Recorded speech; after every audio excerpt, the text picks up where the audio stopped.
What's up, y'all? It's Jammin' Sam, and today I do not have my video up because I've gotten a new monitor and my computer is no longer facing me, so I'm no longer capable of letting you see my face. But I'm going to get a webcam soon, so by next week that should be able to see me again.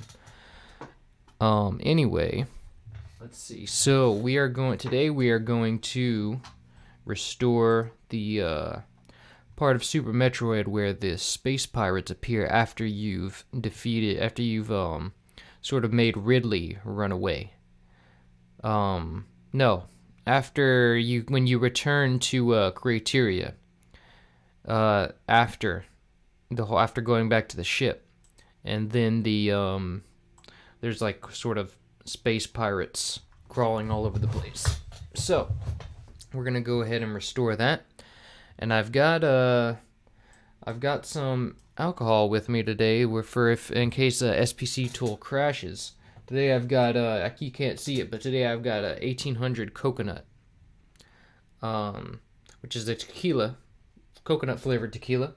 So you're just gonna have to trust me if SPC tool crashes that I've taken a shot. So anyway, let's dive into it.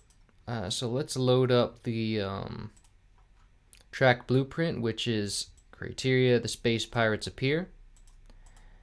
And we don't want to start a new project because I have a good template set up. Now, let's see what kind of timing we're working with here. So first off, there's a little bit of a it doesn't start on the downbeat. It starts with this little string run. Da-na-na-na, and the downbeats here. So, and there's also a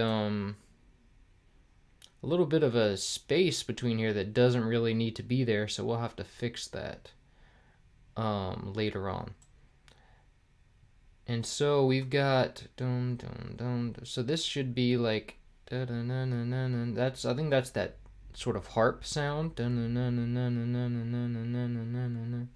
Or that might be the timpani, actually. I don't know.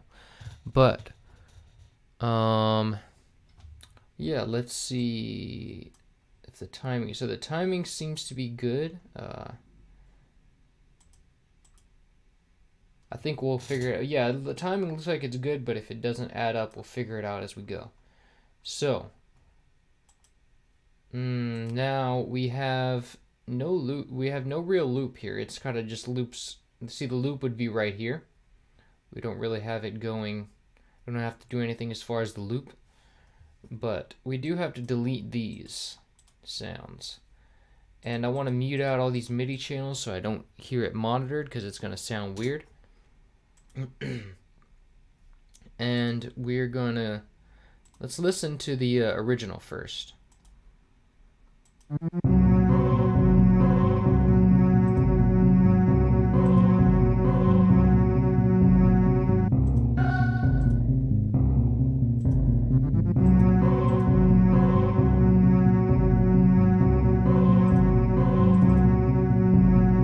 I actually have to, I forgot I have to open this in 32-bit, so let's close it out.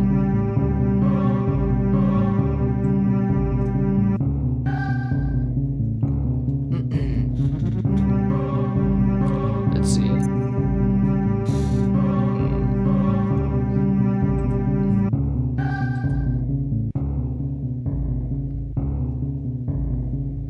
Okay, so we've got it open now. Let's start adding in some of our instruments. I know we've got a timpani in here. And let's see.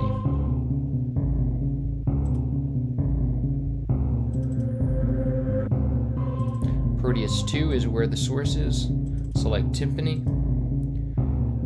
And then I know we've got so that harp sound, that dun-na-na-na-na-na-na-na, is a synth patch from the DX7, which is a FM synthesizer. But I don't really know how to use DEX that well because it's kind of complicated. So but FL Studio has its own FM synth engine that's pretty good. It's called Citrus, and so I've gone ahead and made the patch in there.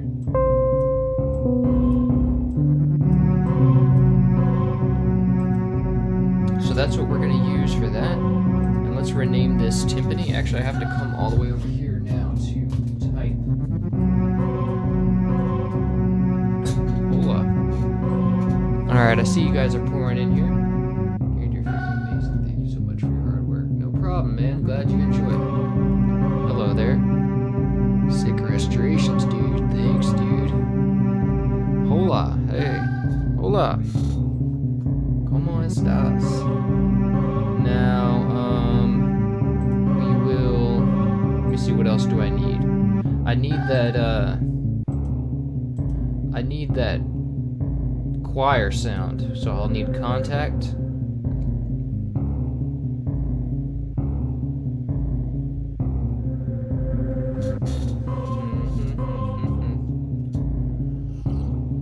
And I gotta pour myself made myself a little bit of tea here because I kind of just woke up, even though it's kind of late to be waking up. But now we've got, so we want to load up the choir accent, which is that sound you hear, the ho ho. And then we've got the synth harp. And then we've got the timpani here.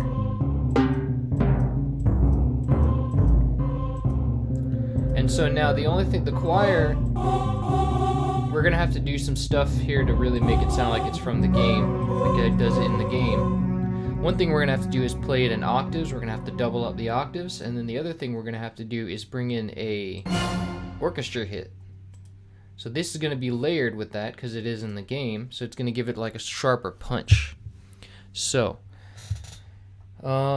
yeah, very interesting. I know nothing about music stuff. So yeah, I'm going to try to explain this as simply as possible, but it is going to be getting into some sort of complicated computer stuff and music stuff. So what we're going to do is let's dive right into it. Now we've got this timpani line here. I'll play that. I'll solo that for you. You can kind of hear that. It's kind of quiet, but you should be able to hear it. Now, this is it here. These are the notes that are reflected. They're ripped straight from the SNES and converted from hex to MIDI. So we have one loop of the... So it kind of changes right here, which makes me think that the song might be in 2/4. Meaning that basically just the bar, it's double the amount of bars. So now see, you can see the bar changes at the right spot. So we have sort of 12 bars of the regular, and then it comes up. So it looks like we have two different kind of styles here. Wait a minute.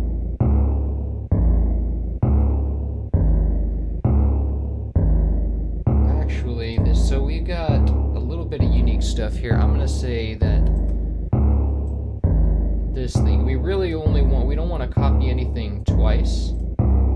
Well, it doesn't really matter because we're kind of, yeah, it doesn't matter. I'm just gonna copy this whole thing, this whole line, because it is most of it's pretty unique. Let me go to first empty and type in timpani, so we can create a pattern just for the timpani. And now we're gonna copy it there.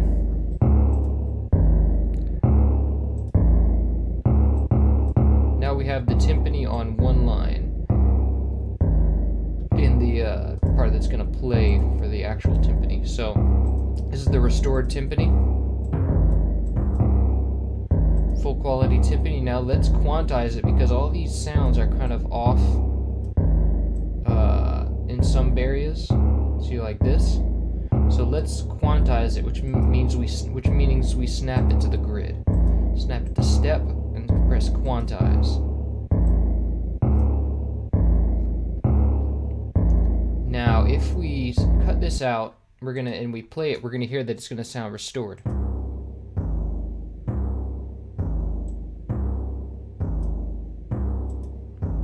so that's pretty good. It doesn't really sustain as long as I'd like it to, so let me make sure. Let me just make sure it sustains all the way. Cool, so that sounds good. Let me make sure it's peaking at 6, because it might be... Let me give it a mixer track first of all. So that means when I give it a mixer track, it means we can add effects to it. And it's almost peaking at 6, but we want it to hit... We want it to kind of hit right at 6.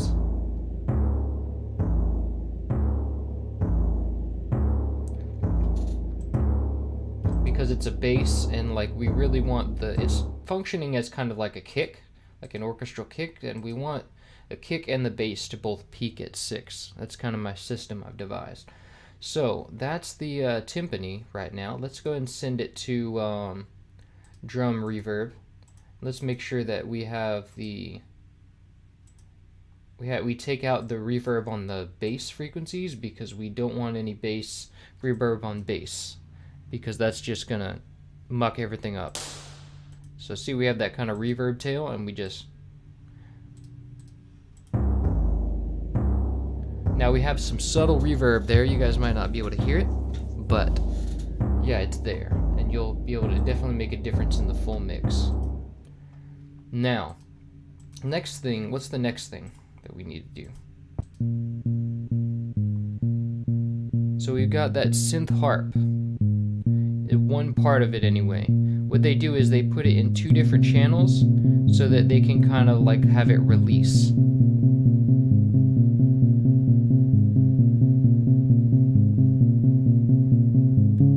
So we're going to go and copy both of these. And in order to handle this, we just go...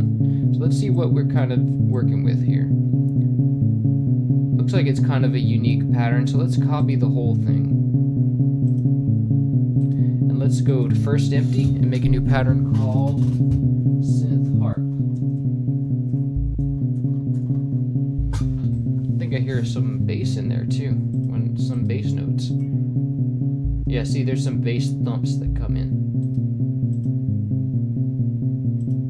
So let's go and add this to the synth harp.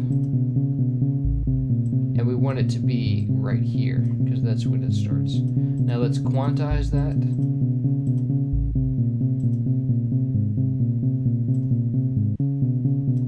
And then we go and grab the other layer to it.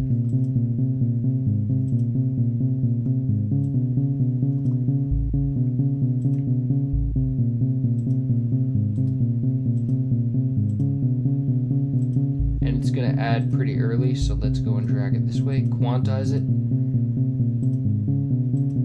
Now we don't need the notes to be that long, because I have the patch set to play the notes sometime even after you let go. So like, see, the note still releases after I stop pressing the key. So we can go ahead and take all this, like just do select all, and click the pencil, and then just... Actually, we can go do legato. Yeah. So make sure that it the notes don't run into each other. And now you're gonna see, let me scale the levels so that they're normal, about 75%. And now we're gonna let this line run, see what we get. Now it's an octave too high, so I want to turn it an octave down. And I think the release is a bit too much, so let's go ahead and take it down. We have a lot of, sort of done a lot of release things on there.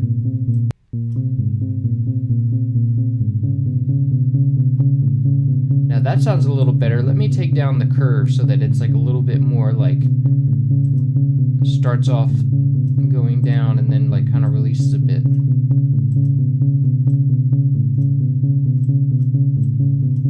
But I still think that's a lot, so let me go and take it down a little more.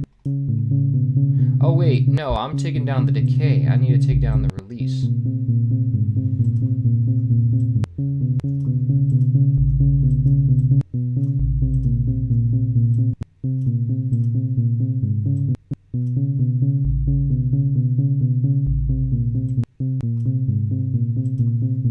Let me put them back where they were.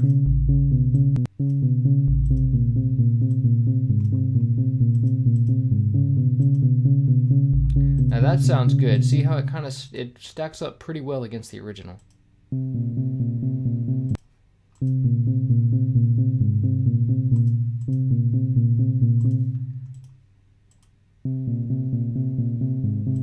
I think it has too much fundamental frequency, so let me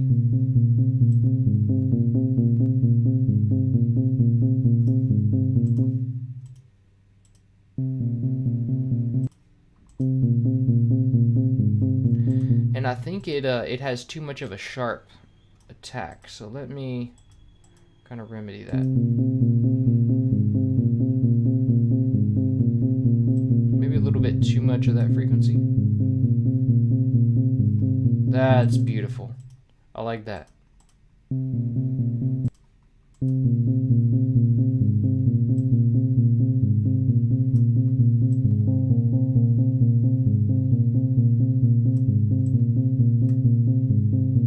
You just tweak it a little bit to my liking. I think that's pretty perfect right there.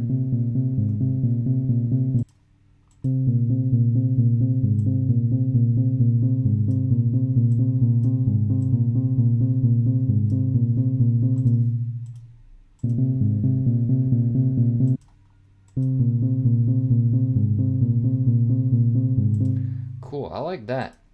Let me put a little bit, let me give it a mixer track so that I can add effects on it, and let me put a tape simulator, which means that it's basically going to sound kind of analog. It's going to have an analog filter effect.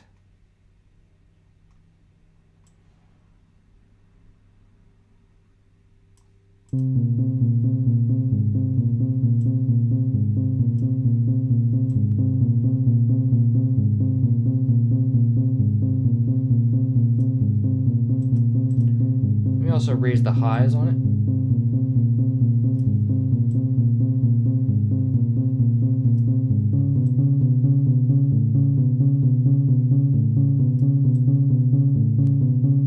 That's not helping, there's no highs.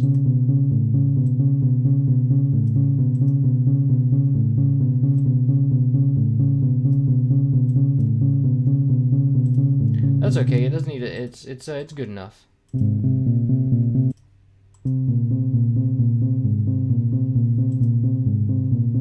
But it's also too loud. Let me take it down quite a bit, because I don't think it needs to be nearly that loud. Let me see what y'all are saying. Aloha. Hey, we got someone from Hawaii, maybe.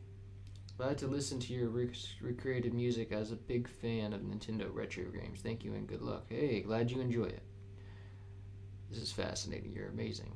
Hey, thank you. Do you release the MIDI or just the audio files? I have all the MIDI and audio files are available on my Dropbox, which is, I can link that to you right now.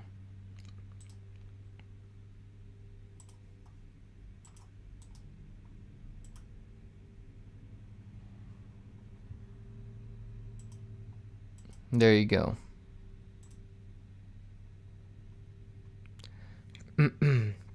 That's where you can find all the files that I've used to make this. All the contact instruments and sound fonts, and all the restored tracks, and all the samples from the ROM, and all the track blueprints, which are the MIDI sequences.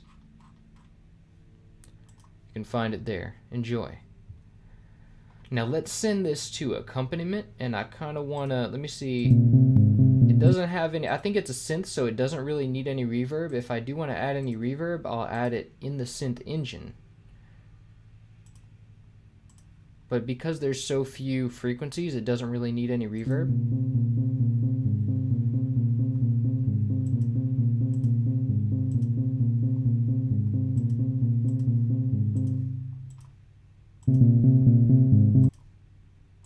Actually, it is pretty loud, to be honest.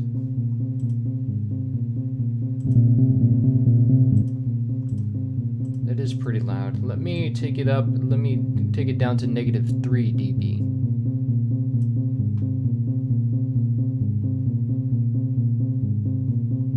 Because compared to the timpani, let's see what it does. I think it's just about as loud as the timpani, maybe a little bit more. So let's take it down to -6 then. Make sure it peaks at 6. There we go.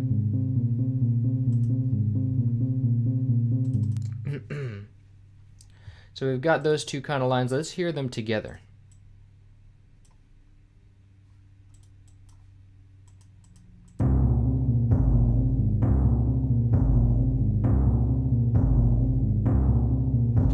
Not bad.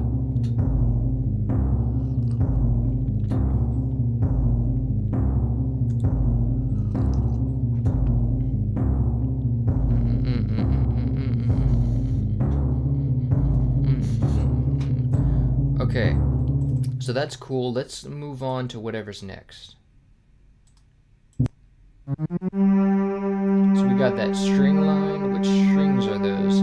All I know is I have a few different strings. I think I think I'll just pick which one matches the most.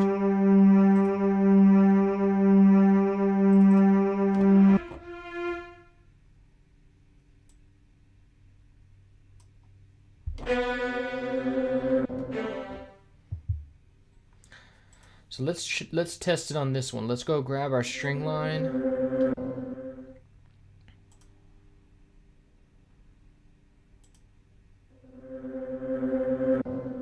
So we've got the choir going in this track, and let me just grab only the string part.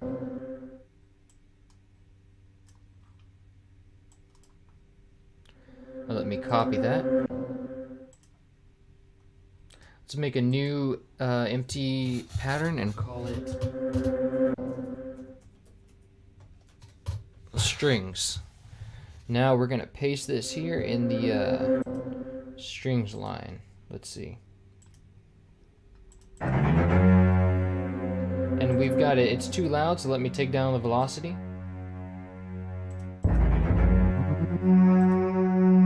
And bring it up an octave.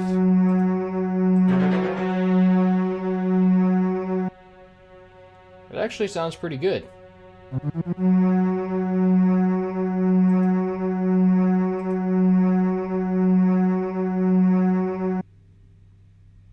And it pretty much sustains out like that.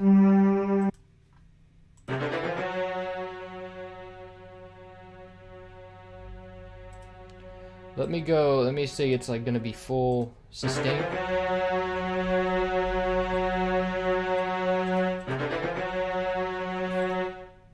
And let me take down the volume. Actually, for that I need to give it a mixer track. Let me also name this strings. But that also doesn't really sound like the right patch, so let me experiment with it a bit. That one sounds a little more like it.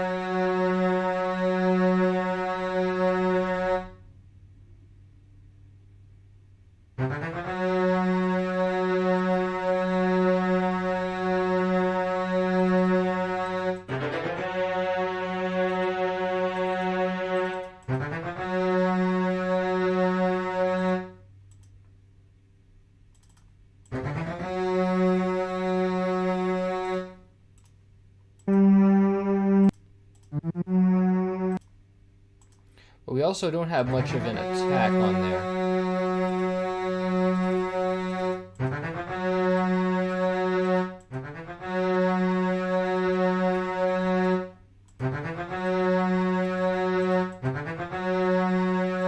A little bit soft of an attack.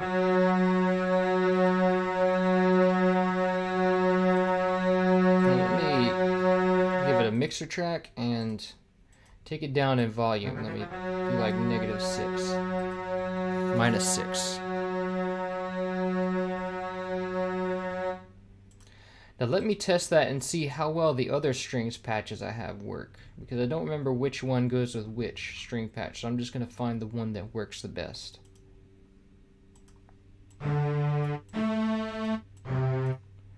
Now let's try this against...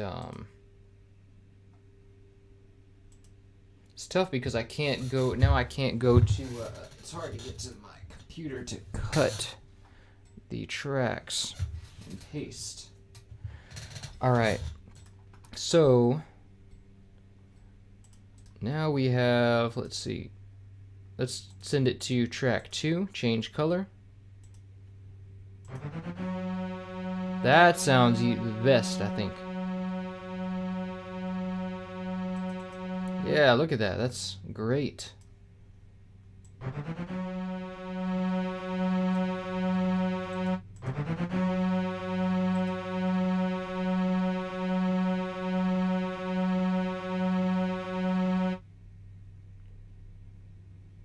So we only need one of these iterations, so really, like, one of each, so we can just loop the rest. So let me select it, take it down, and go back. So now what we want to do is say that first we want to leave a space in the beginning of the song, because we need this string to start off the song. Now let's go strings, paste it here. And then, well, actually we don't need that much space, so let's go half a beat. Just put that there. And then we're going to tell the program, hey, we want the downbeat to be here, not right there. So let's go add time signature and put it there. Now now we have the beats on sync. So now we kind of have it, we want to kind of start off the bars like this, so let's do that.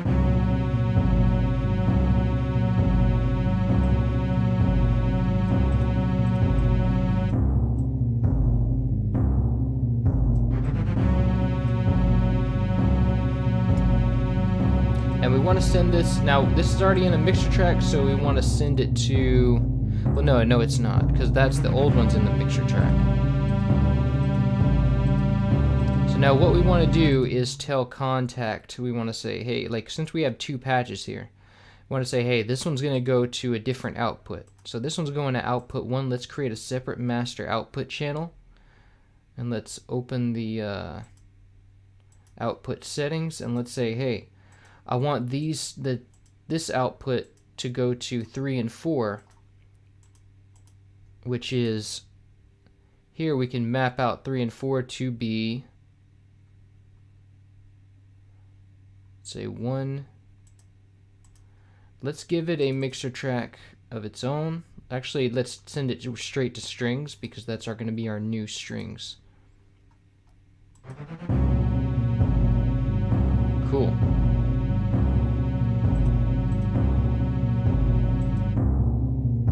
Wait, that's not right, because, yeah, okay, that is right.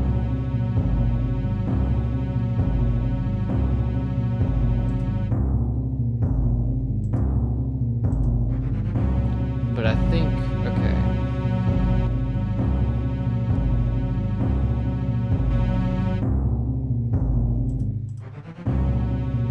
And then this will be sent here, so the port choir is going to go to another mixer track, which is called choir. Alright, so now we're going to send this to the lead channel, and I want it to have some reverb. So I want it to be like a hall, like large hall. So now I see it has a little bit of space feeling to it. I think it should be louder than that, maybe -3. And now the choir should be sent to reverb in the lead as well.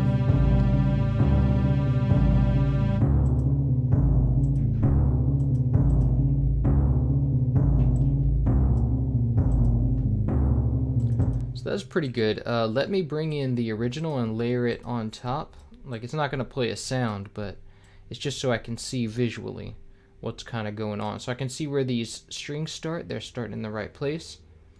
And then boom, they stop. And then we have the choir come in.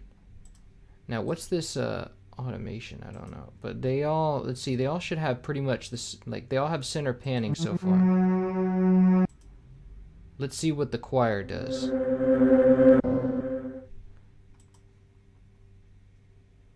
So now it has this intro note, right? This note is like, oh, and then it hits go, and it fades out. So we want to copy those 2 notes.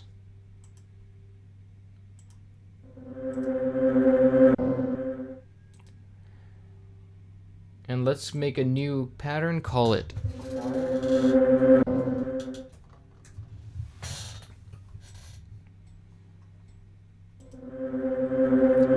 paste it here. Let's quantize it.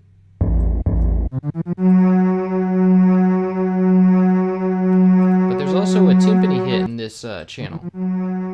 Oh, it's a timpani hit at the end. Okay, before it loops. Alright. Gotcha.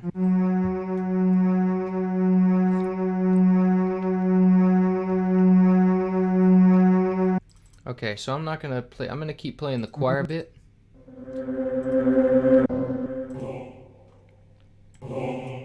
So let's see, it probably starts an octave up. Actually, I think it does. Remember I said that we're gonna layer these, we're gonna octave these, so there's another octave baked into the sample. So we go up here. So what we're gonna do is, I'm gonna have 2 copies of this choir.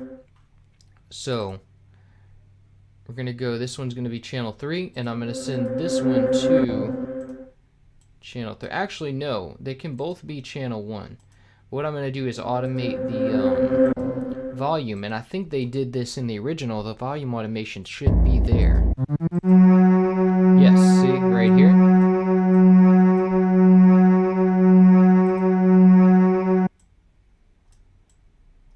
So if I can take this, see, it's already kind of lopsided, so I have to be careful.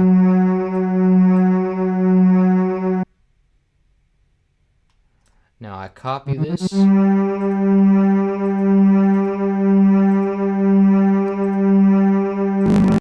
And let's stop that for a second. Now it's going to, I'm going to paste this so that I can hear it, and it's going to be, watch, it's going to do. Now I actually do have to make a new choir, because this one's like a staccato choir, but I need to make it like legato.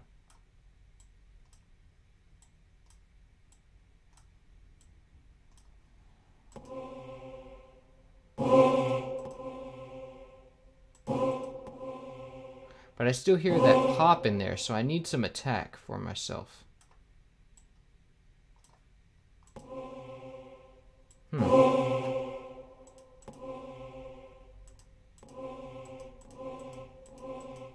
I think, yeah, that's because of the automation. The automation's doing that. But for some reason, oh wait, am I editing the wrong one? I think I am. No, I'm not. That's weird. Shouldn't be doing that.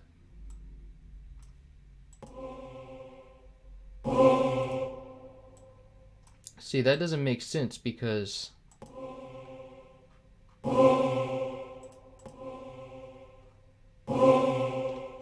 okay, maybe I am. Oh, wait, I know what I did. I didn't tell it to play this one on this third channel. So I didn't tell it. There we go. But why is that one? Why am I hearing a pop now?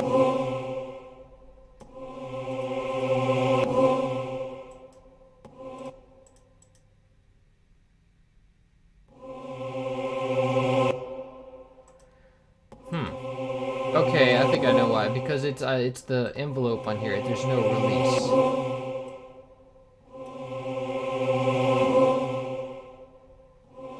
There we go. Perfect. Okay, now we need our orchestra hit. I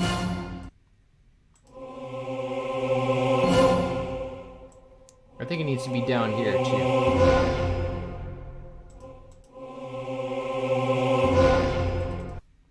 Now that kind of sticks out too much. So let's see what's...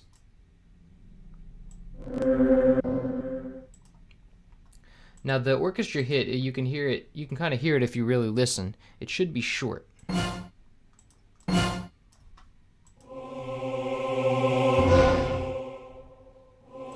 it should hit just as soon as the, I think we need to make it down.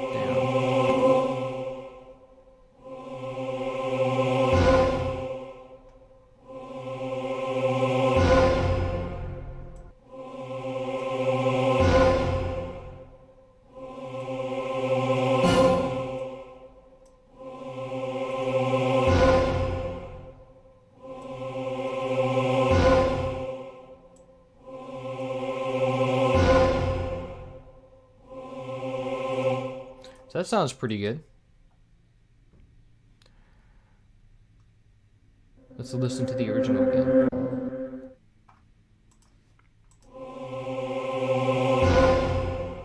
Now, one problem is that there's not supposed to be any bass in the orchestra hit. So let's put a high pass on it.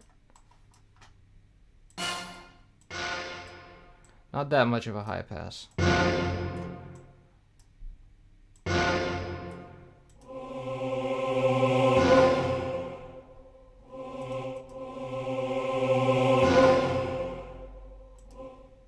Cool. Now, there's supposed to be some space between there.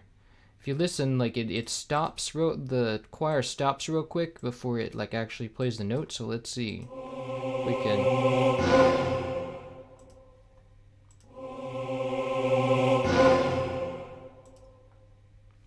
That ought to be good. Let's see what happens when it plays again.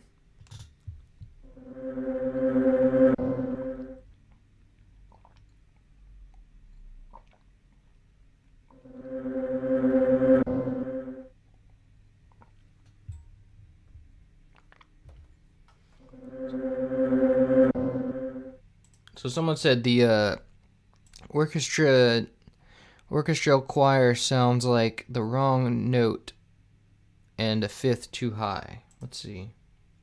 Or you mean the hit? Oh yeah, because the actually it's a tritone too high. I forgot to I guess I forgot to save the corrected version of that. Or it might actually be a fifth. I don't really remember. Let me tune it real quick. Let me send this to a mixer track too while I'm at it. Actually, yeah. Let me just save this as orchestra hit. All right. And then let's tune it.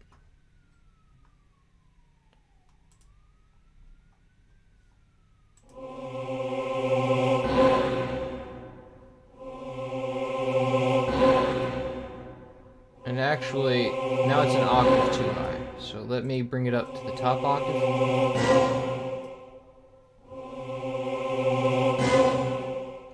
Okay, you were right. It's a fifth, not a tritone.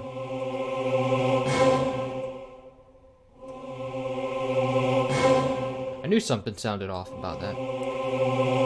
Let me go ahead and save this as like, let me see. I think it was also like some synths off. A little bit off note too, you know, so yeah, I'd say like about 15 cents off, 20 cents off.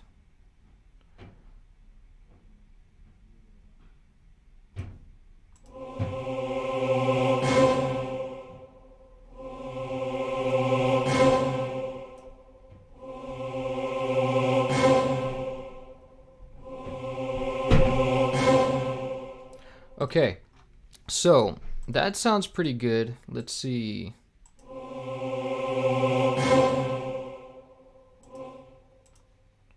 Let's hear it again.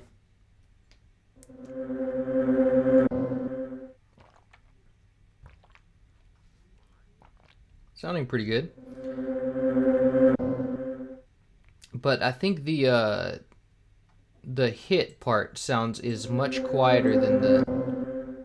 Yeah, because it goes. It's much quieter.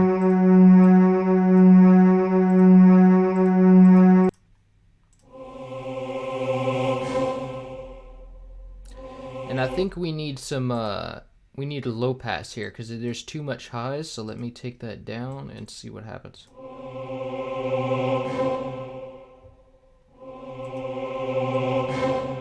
Maybe we don't need it to be going down that much.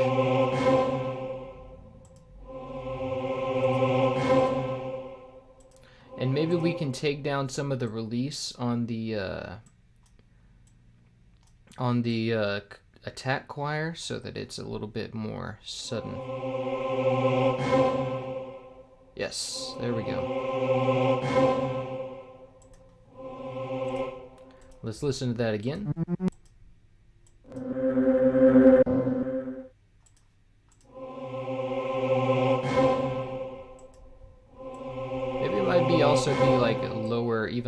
octave. No, definitely not. Maybe there's no octave. No, it's just muffled, that's all. It is like that, it's just...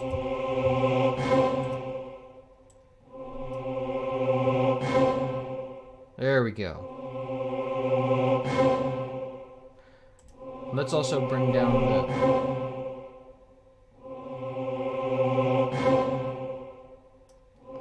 Good, good. Let me hear it again.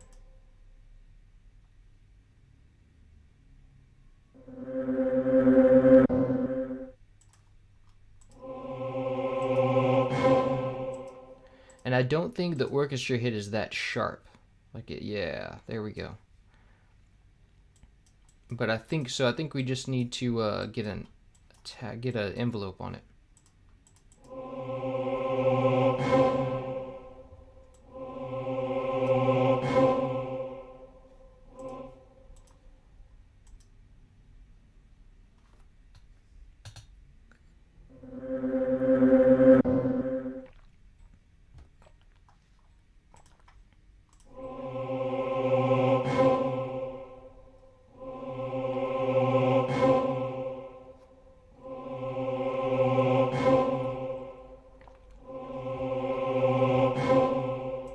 Yeah, there we go. Okay. Low pass, yeah. Someone said low pass the attack choir. I've done that already. Yeah, orchestra hit ducking autocorrect. Yeah, the sort of this when you do out like that, it's kind of like suppresses the transient. So.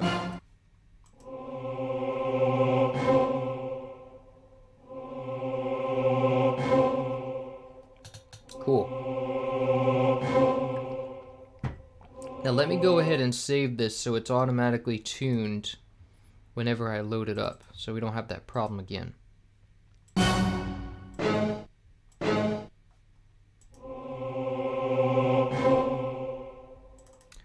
Okay, now let's add it into the mix and see how it sounds there. Now I know when it starts because there's this line, that's the automation of the volume.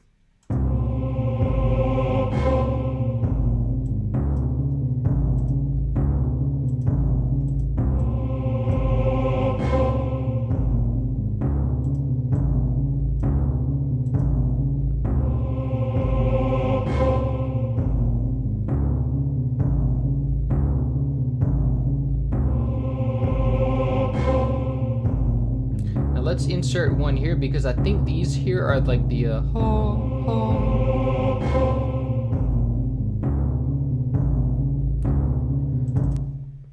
Okay, but we don't need to worry about that now. What we do need to worry about is the timpani at the end. So there's another timpani hit at the end. I remember. That would be this right here.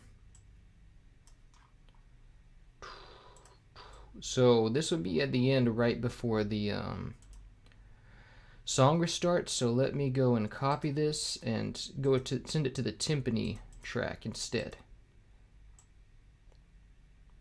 So it would probably be right here. Now I need to quantize it because the timing here was all messed up because the song actually drifts when I convert it to MIDI. It doesn't do that in the original, but it's a problem with transcription, because like the conversion from hex to MIDI is very crude. So it is pulling this directly from the game. All these notes are directly what's in the game, but it's very crudely converted from hex to MIDI, because the game was written in hex and this is MIDI. So and the computer can't read hex, or my computer can't read hex, not in the way that I want it to anyway.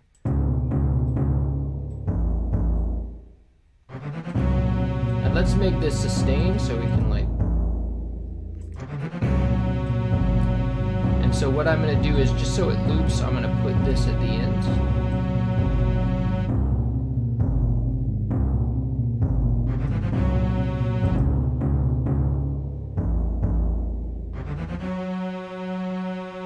Cool. So now that's really all that she wrote there. Let me see. Actually, there might be more choir notes.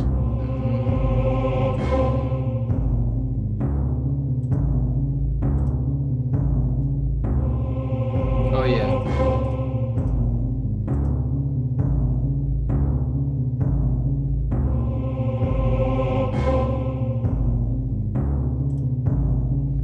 Okay, that's all for those low choir notes. Now let's move on to the next channel.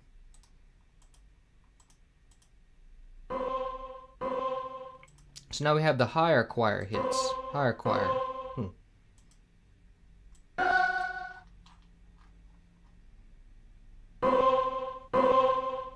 See, that's these right here. And so I'm going to copy this whole thing as one line because it's kind of unique. It's like a melody line.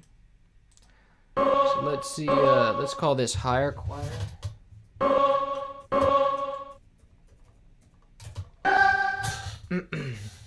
And we're going to go and copy this here.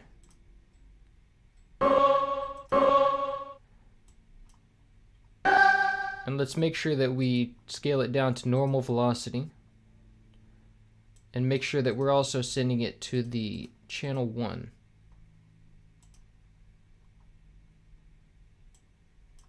And now we can go and copy this to the orchestra hit, because we want it to play at the same time. So let's see how that sounds real quick.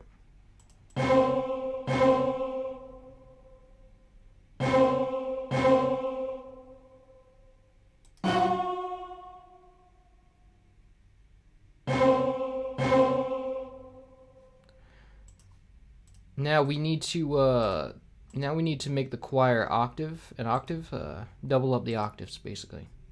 So let's paste, add a new octave in there. No, wait, that's the wrong one. That's the choir. That's the orchestra hit.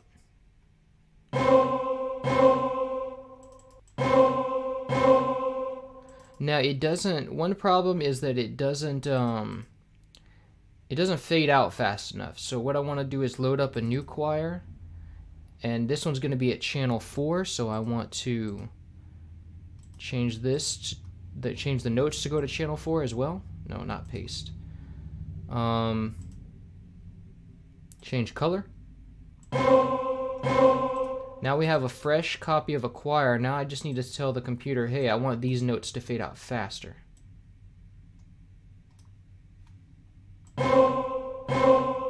Perfect. Not too much faster, just a little. I like those higher notes.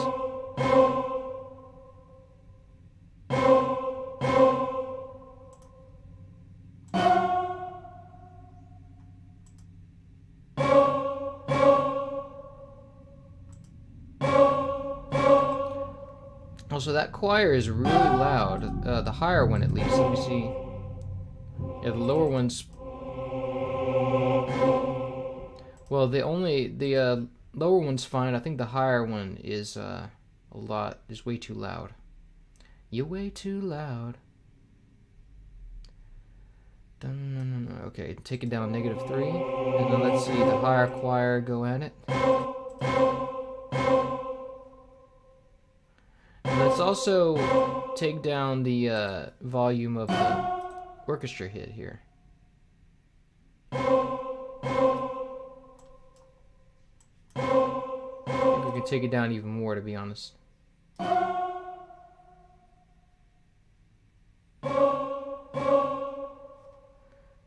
Actually, I think we can take it down overall. Kind of make it more subtle. In the lower one also.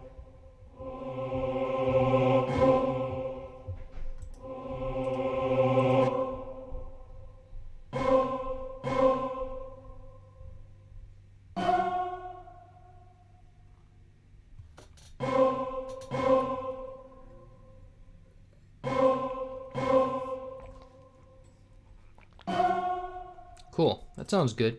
Let's add it in and see how it sounds with the full mix. It starts, yeah, pretty much at the beginning. Right there, you can see the notes.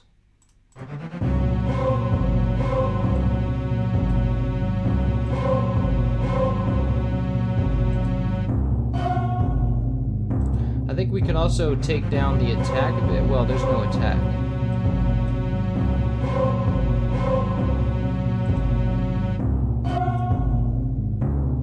me try something.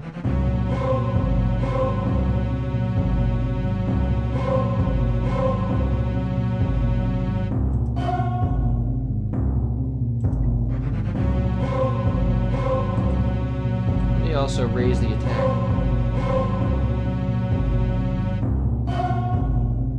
Raise the decay, I mean.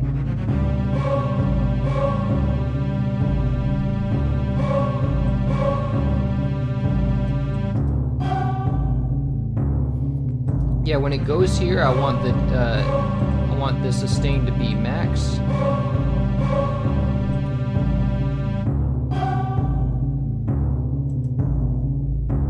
And then here I want it to be 0.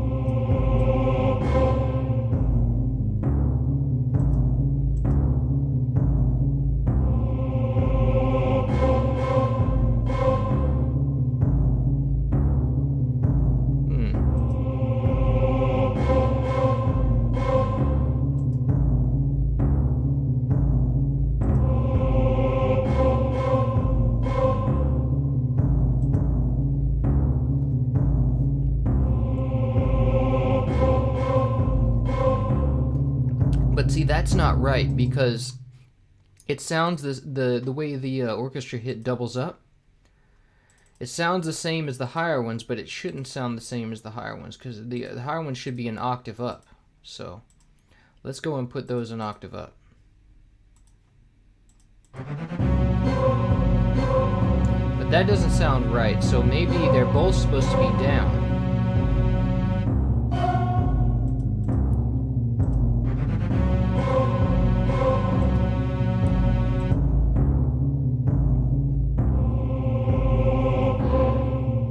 There we go.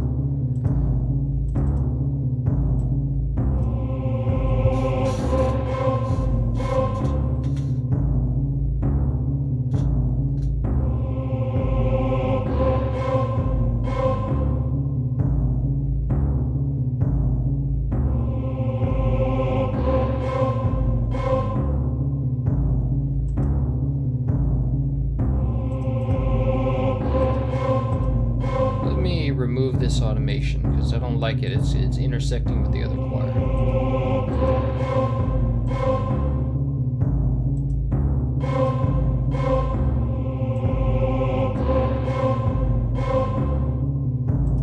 Actually, let me put it on a different line.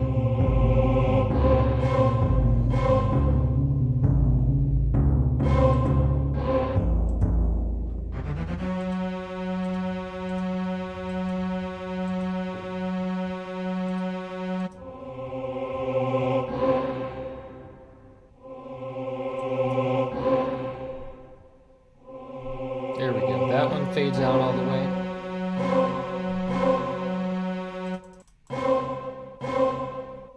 And this one's got to fade out a little bit more too.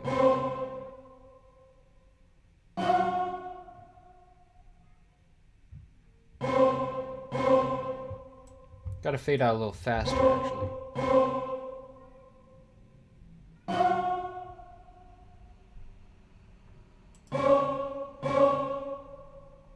Let's put it on stretch, see how that does.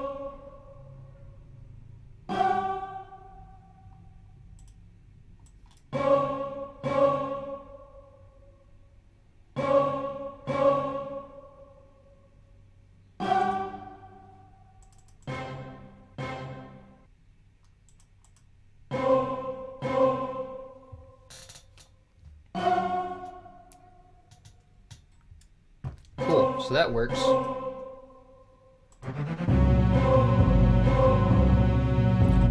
Alright, let me see what y'all are saying.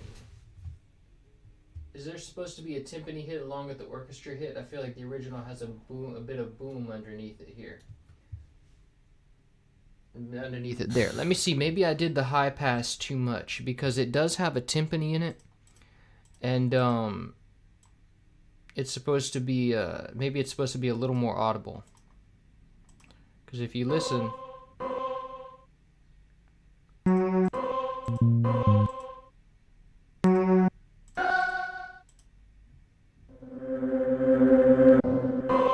Yeah.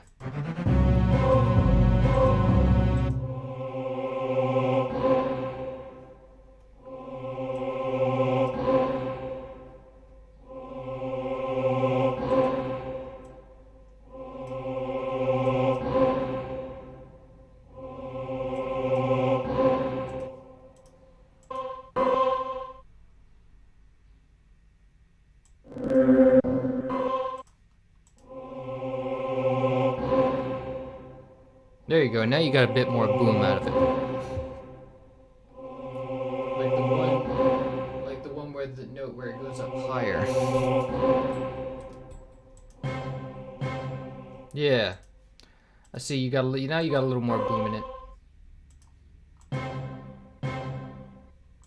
But I don't want to hear that much boom in it for the higher one.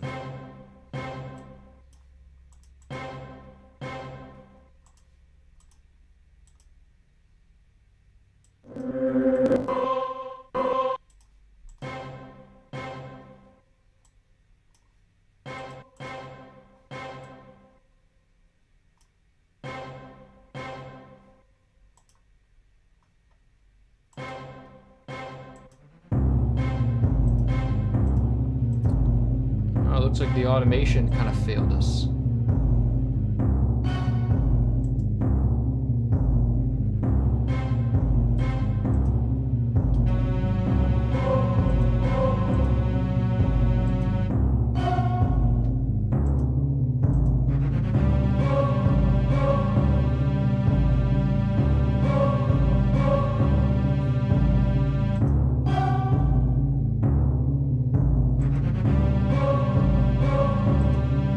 I think I want those strings to have a little low pass on it.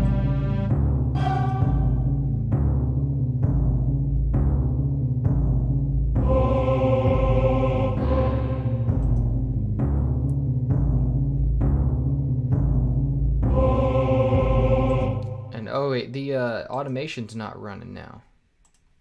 Probably because of that other automation. Cool, now it's going.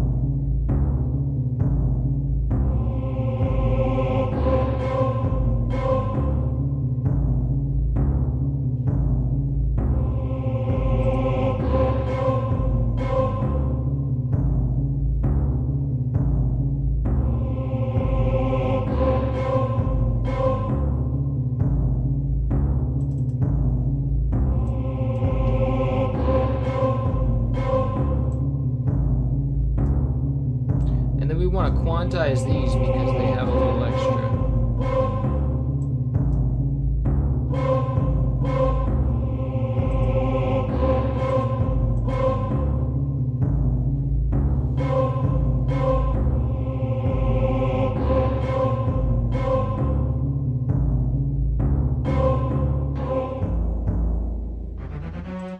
Does it end like that with the with that last note going all?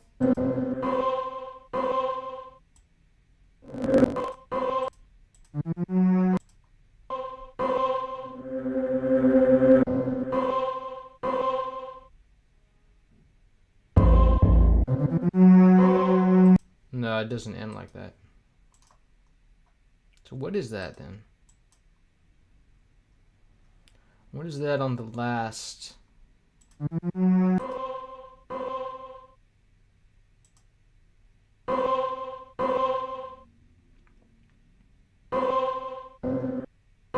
Oh, it does have one at the end.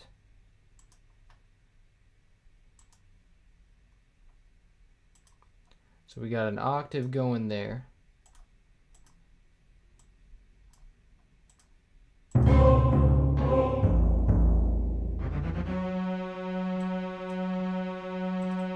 Make sure that that's reflected.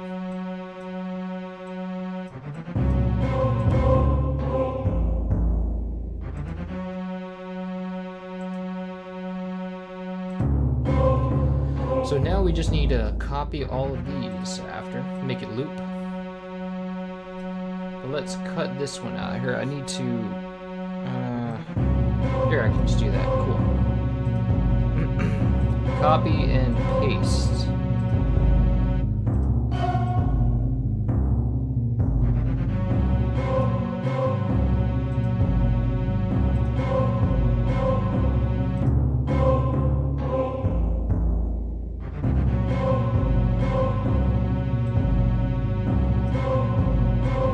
Starts a bit early. Oh, I know why. Because FL Studio does this dumb thing where it, when you paste things like out off your snap. So.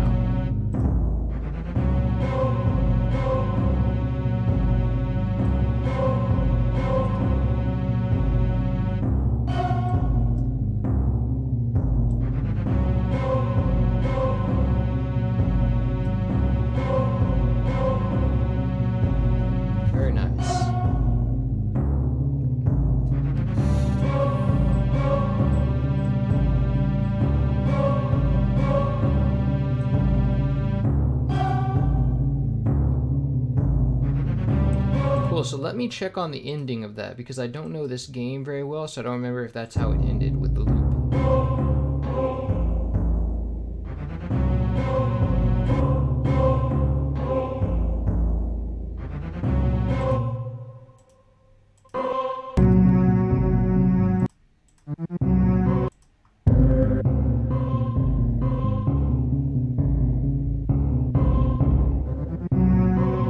Yeah.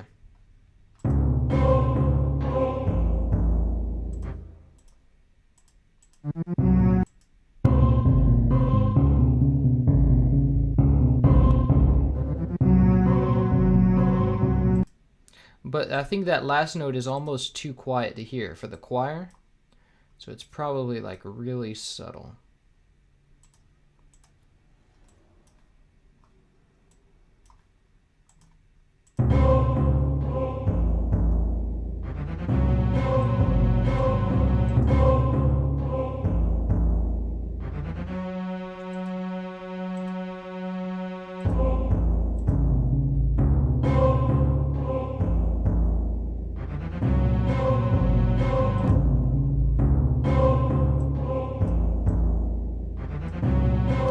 But it's supposed to end a little earlier than that, which is weird because like that's not really lining up with what I have. Okay, so there's a gap here that shouldn't be.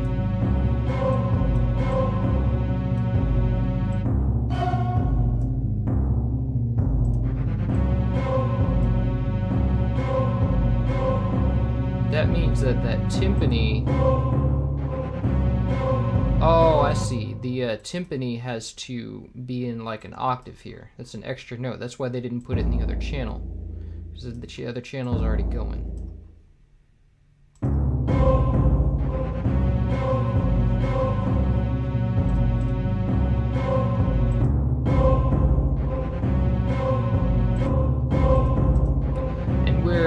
Sort of pushing it too hard on that time.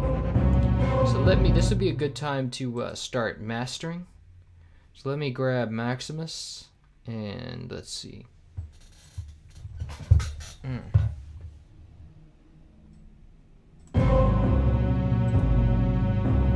Let me cap the bass at -3 so that we don't go over that.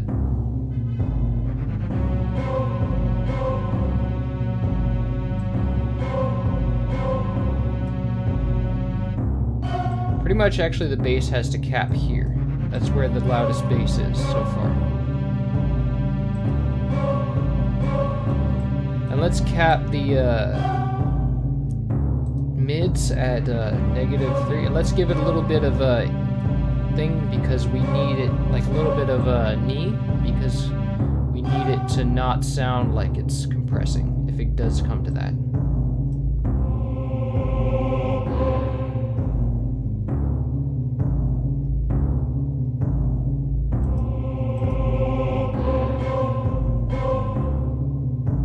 So everything looks good there, but I think we can like kind of add some here. There we go.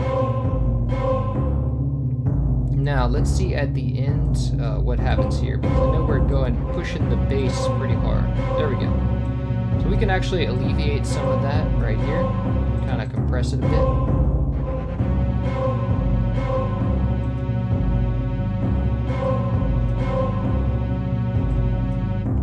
But I don't really like the way this orchestra hit is coming in with the highs. I think we need to muffle it a bit.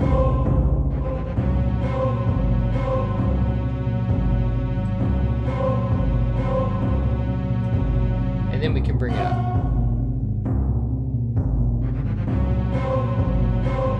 Maybe not that much.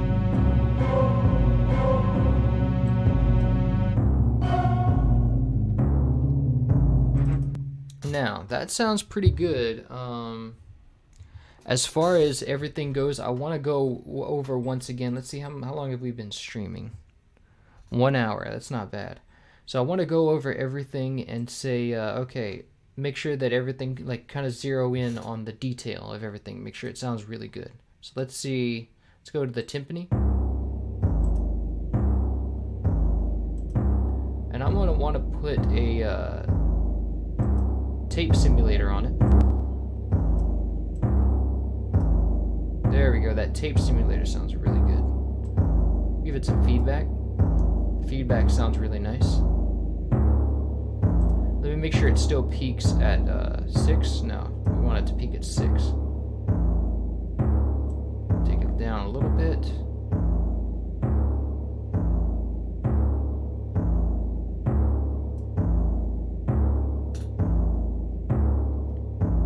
Okay, that sounds pretty good. I like that a lot.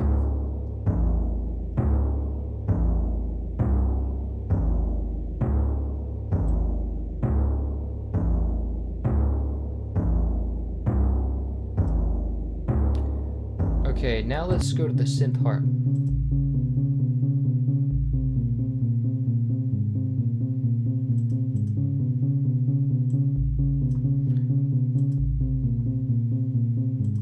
I like it. I think we want it to be louder so it's more audible.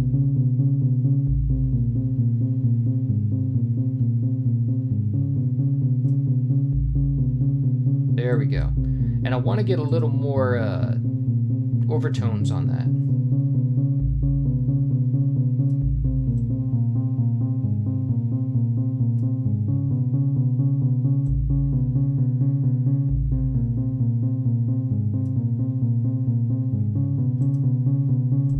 Let me test that against the original.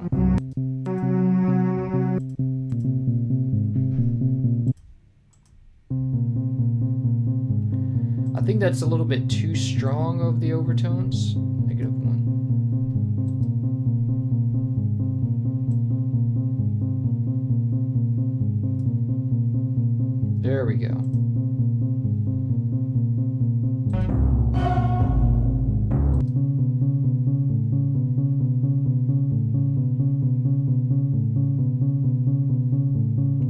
And I might want a little bit of chorus on that just to spice it up. Like a very subtle chorus.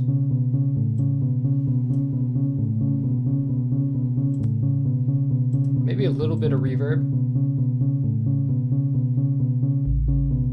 So subtle you don't even know it's there. Cut the reverb at 2 kilohertz.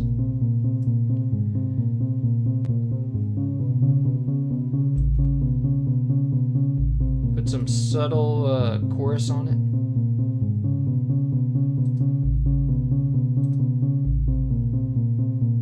There we go. That makes it sound much more varied. Much more alive.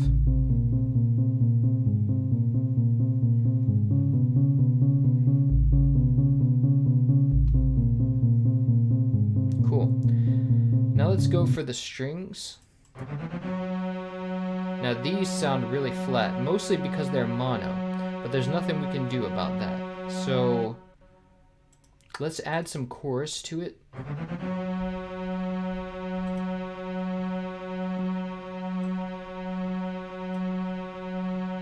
That makes it sound a little bit stereo.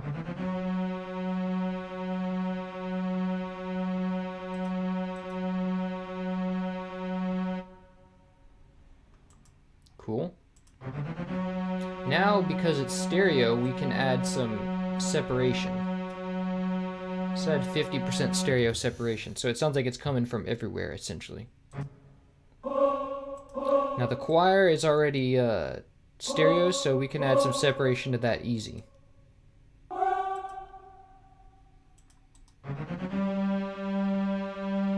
And let's also add some saturation to the choir, to the strings.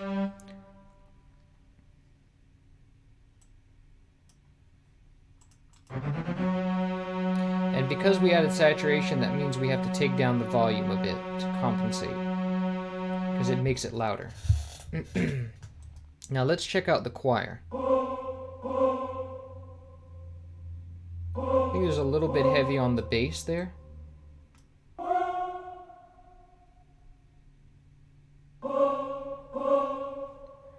Now, one thing about the original is that it's ridiculously compressed, which adds a little bit of character. So I kind of want to saturate it to bring some of that character back, kind of.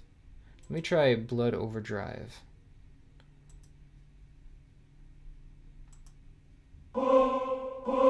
That sounds good. Let me just take it down a bit.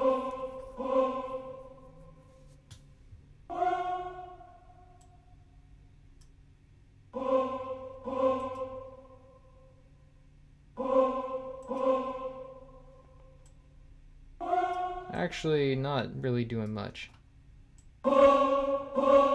Yeah, I have to sort of.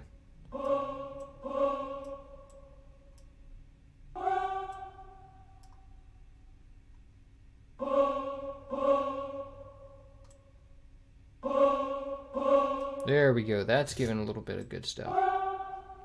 We can also filter it in here, so.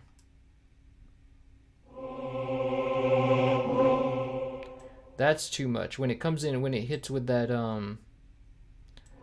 that.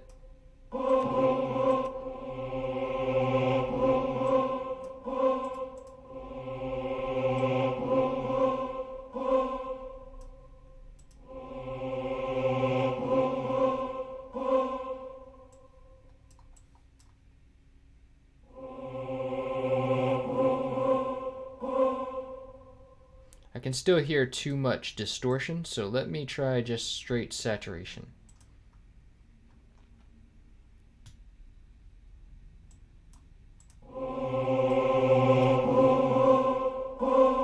Now that's good, but now we have to take it down because we kind of compensate for that volume loss.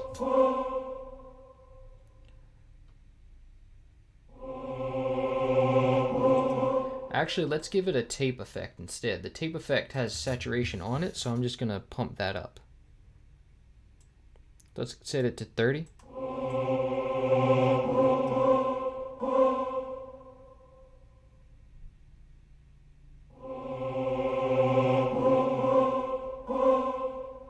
Cool, that sounds pretty good. Give it a little feedback too. That sounds pretty good. Now let's check out the orchestra hit. Now it sounds very mono. So what we want to do is add some chorus to it.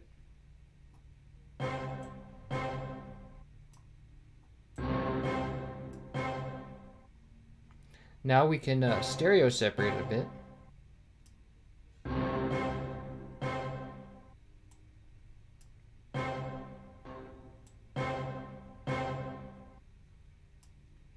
Still makes it sound kind of mono, so what we want to do, well, it still makes it sound pretty boring, so what we want to do is add some, let's add some reverb to it. That's a little better, I like that. Now it already kind of has a tape sound, it already sounds like it's from an old machine, so that's good, we're good on that.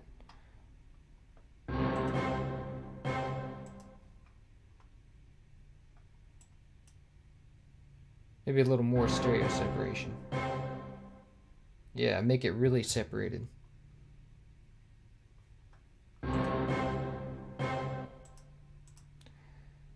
But I don't want the note to get cut off so short like that.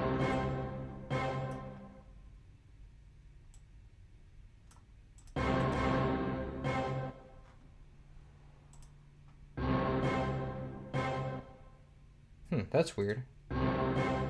Oh, that's the choir, not the, yeah, we don't need to, the choir has release on it, so we're good. Actually, maybe if I just add some release onto that, because I think that note is supposed to be short. Let me see, let me go into it and look and see if that note is, like, supposed to be short. Yeah, it is. So it's definitely supposed to be shorter. But we don't want it to stop so abruptly, so I'm just gonna add, if you add some release on it, it makes it sound much more natural. Yeah, maybe a little more. Perfect.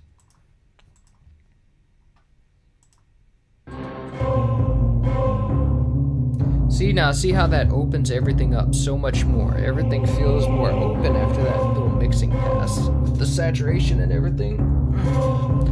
Oh, sorry, I'm tired. So enjoy that for a second. Whoops.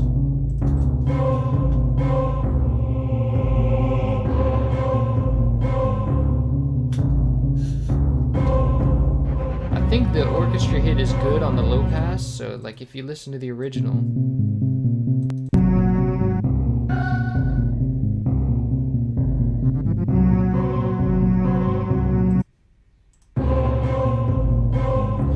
it could use a little more.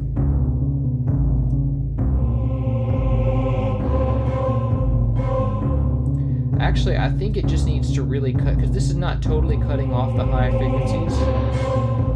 So let me try using an actual filter. There we go. That kind of makes it a lot better.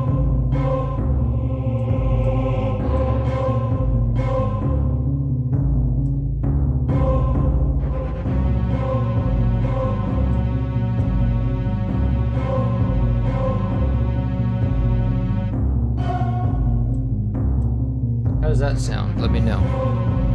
Space Jam.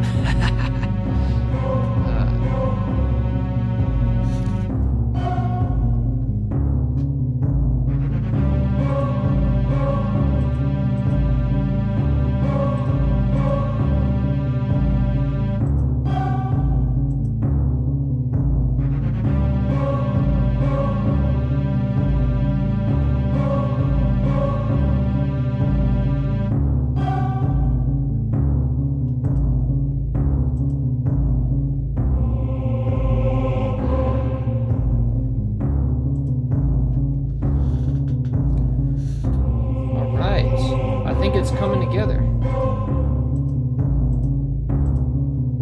And we've only been streaming for about an hour or so. An hour and 18, so.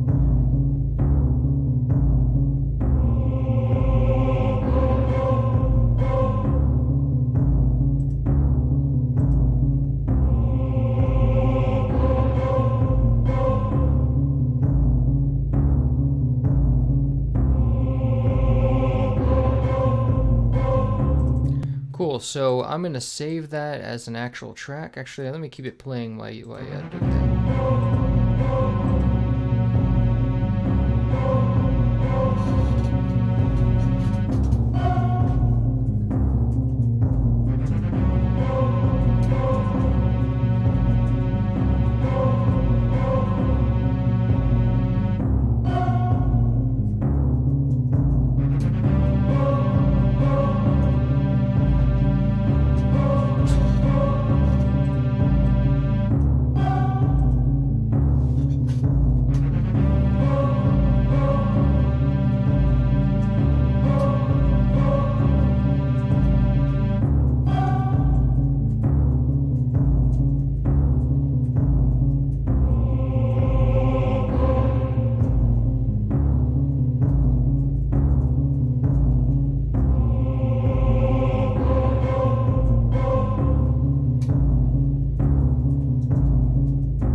Cool, so that sounds good. I'm going to export it as an MP3 and then you guys can listen to it, and if you hear anything that jumps out, message me.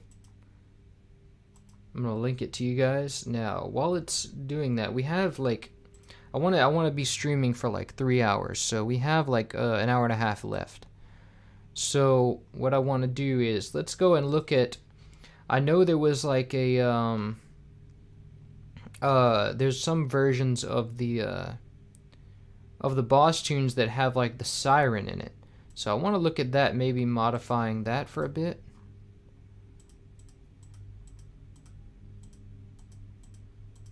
And then I know there's a sort of like escape. Yeah, escape was it.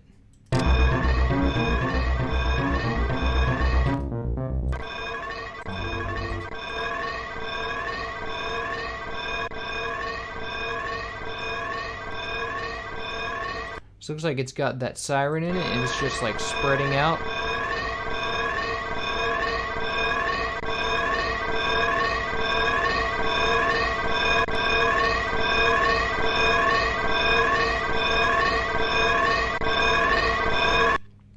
And I think we have that, so that sound, like the full quality version.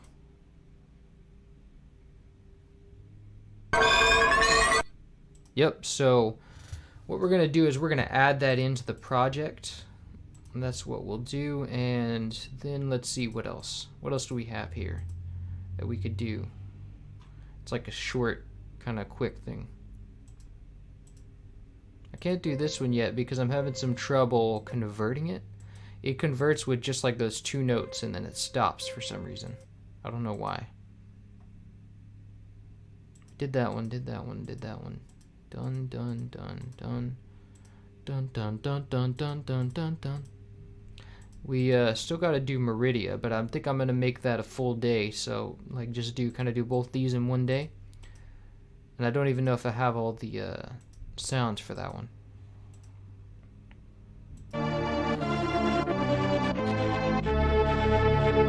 Might do that one. Actually, I don't know if I have the I don't know if I have that electricity beam.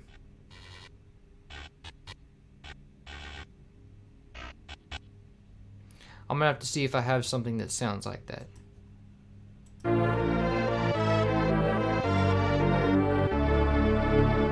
Could do that item inquisition, that item acquisition thing. Definitely don't have those sounds.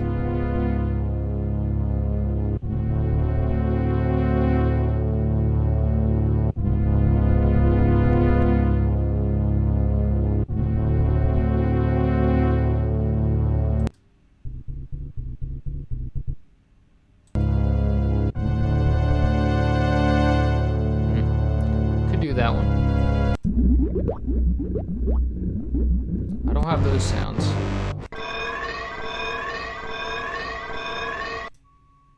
Oh, we froze. Okay, I gotta take a shot. All right, 1800 tequila. All right.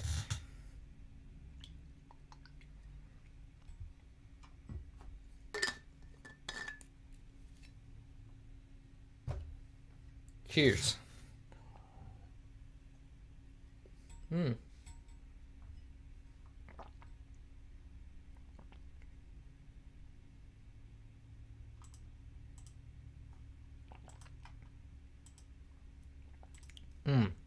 I don't like taking a shot of that because it tastes so good.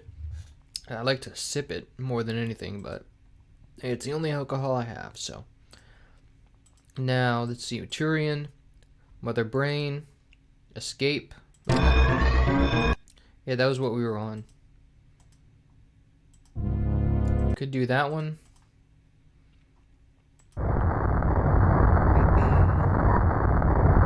What is this? What's that sound? Oh, that's a crash sound. I'm not sure if I have that. Oh, I definitely don't have those sounds.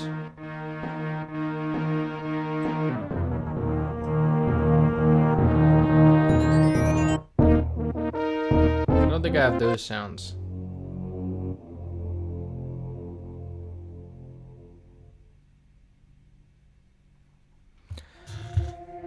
There's an additional note in the choirs that's not present in the SPC. What do you mean? Can you please check Brinstar Overgrown? There's still one wrong bass. Yeah, we can check on that. Just as soon as this thing finishes, I think you can see the cursor, right? Just as soon as this thing finishes, exporting. I can link it to you guys to listen to on your own, and then we can check on Brinstar.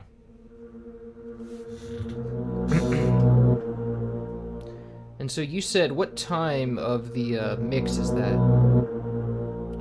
You said that there's a there's still one wrong note in the bass. I'm gonna check on the bass, but it would help if you'd let me know the timestamp too, if you can do that. So, yeah. But for now, let's see. Okay, it's done exporting. Let me go and copy that into the chat so you guys can see it.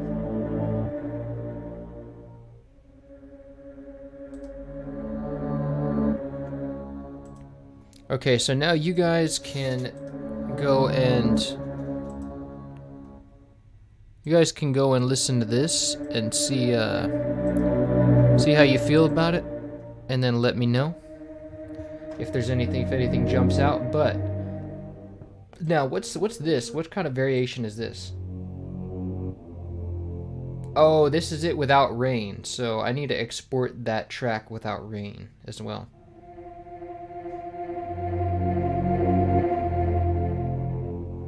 That's it without any SFX whatsoever. So gotta go do that. Now let's go check on Brinstar. See what we can find for that.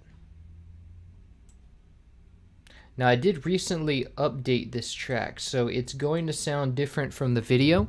It's going to sound a lot better. If you haven't checked out the download links, then check out the download links, because that's what it sounds like now.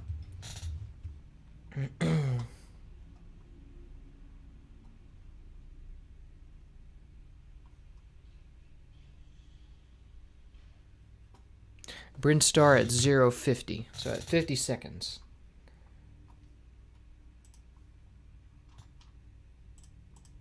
See what we got going on there in SPC tool.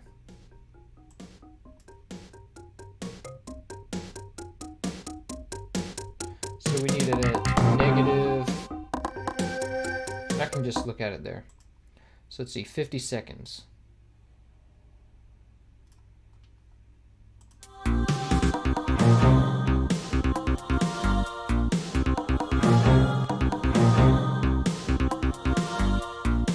So let me check on that. So let me check the SPC and see what we have there. That's not the so the bass is here. Oh, I see. There's no like dum dum da da da da dum dum. So okay, so we need a variation on that. Cool, that's a good catch.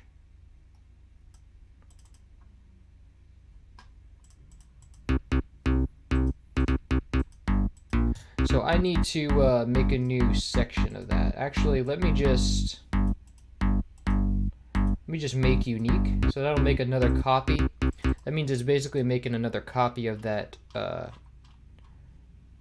unique copy of that baseline. Cool. So now we got that going on.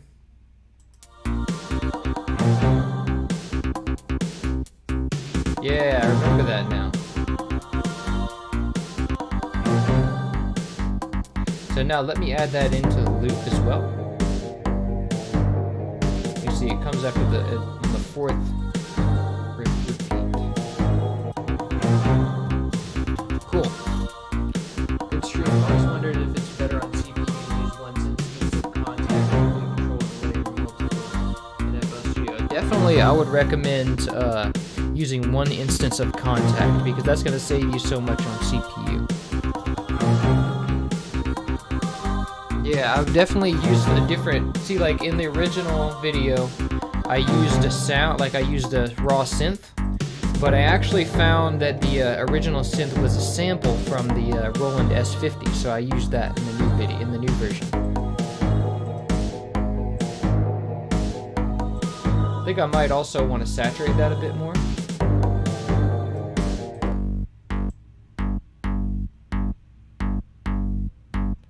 There we go, just a little bit more, and then let me go ahead and take that down a bit.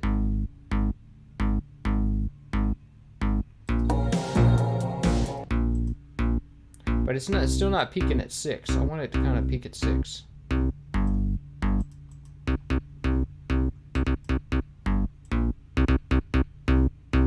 I don't need it to be that loud.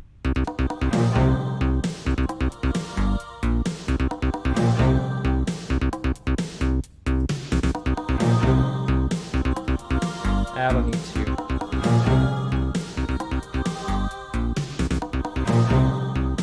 There we go.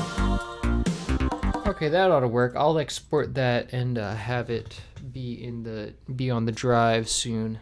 Now, my project with 12 instances of it can't even load now. Yeah, it's definitely you don't want to have 12 instances of contact. Just add really all you have to, you can look up a video on this too, but all you have to do is add, you have to go to outputs, and then you route, and then you pick another output. You can do create separate master output channel, and that's gonna create, I've already created a bunch here. So what you do is you pick it, and then you say, okay, I want this master output channel to go to plugin out 3 and plugin out 4. Now, because it's a stereo, each channel has stereo on it, so there's going to be 2 plugin outs, one for the left channel and one for the right channel. So you want to go 3 and 4 for the second output, 5 and 6 for the third output, and so on. 7 and 8 for the fourth, and then the rest is history. Now, what you want to then do is go to processing, because see, you have output 1 and 2.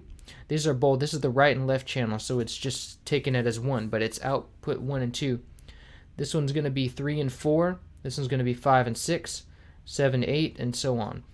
So now what you want to do is send these each to its own mixer track. This is saying that, hey, I'm going to send this to plus whatever so like this one's already in 10. It's already in 10, so what this means is like all these are now going to go to mixer track 10. Now if I do this, that means output 3 and 4 is going to go to 11, because it's added on. It adds on 1 plus 10. So this would go to mixer track 10. That's kind of how you do that. But anyway, so yeah, no problem. So now we need to go to, I want to go to like let me save this, and I want to go to let me go to Planet Zaby's arrival on criteria. Let's make our mix without the use of the sound effects.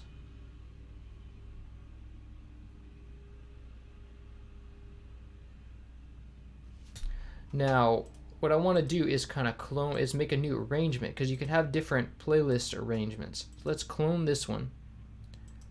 And we're going to say, okay, I just want to remove all the sound effects. So all the explosions, the rain, and we really want to just have the instruments.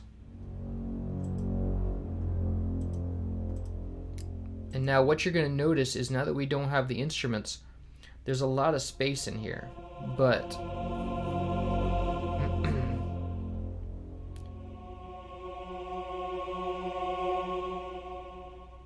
I think that's kind of what we want. We don't want it to be louder. Like, we want there to be space in here, because after the really, if it sounded louder, that would just kind of ruin it. Criteria Underground.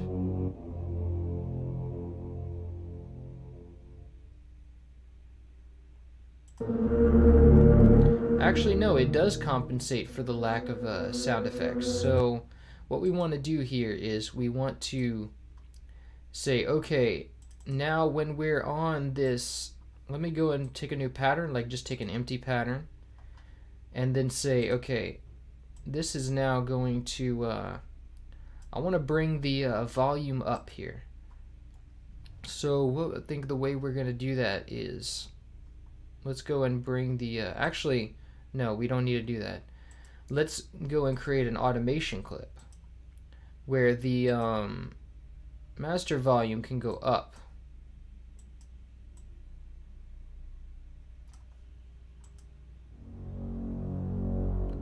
And now we have to kind of make sure that it doesn't go too high. We just want to make sure that it doesn't peak.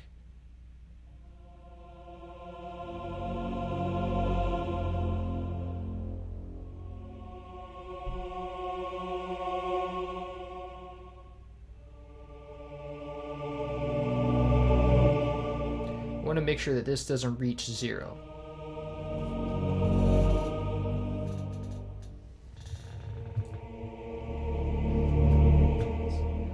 Thank you.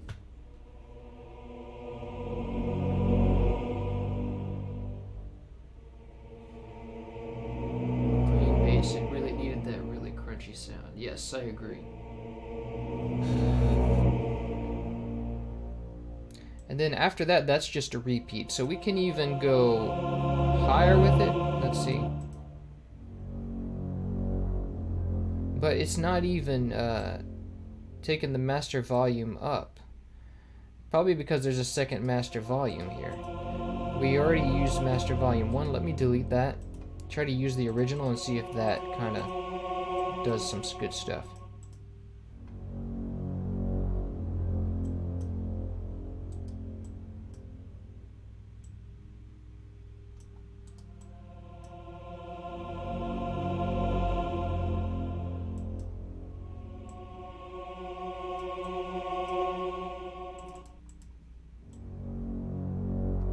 It's still not working, so I think what I want to do is let me try doing that again, because if it's, that's really weird that it's not obeying my automation. There we go.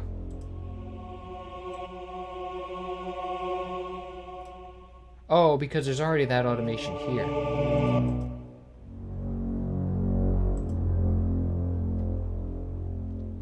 So I think it was reaching 3 dB at the at last time, so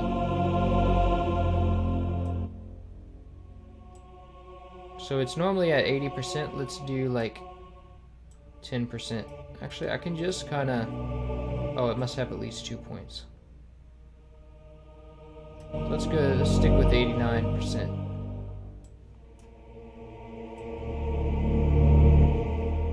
Let's go to 90%.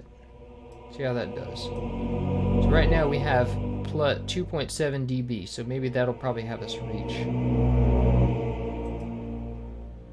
Let's monitor it and make sure that we don't reach, we don't get over 0. Okay, that's a bit too much. Let's take it down like, I don't know, 3%. Still a bit too much. Let's go another, let's go, take it down to 5%. I think that's the loudest point of the mix right there.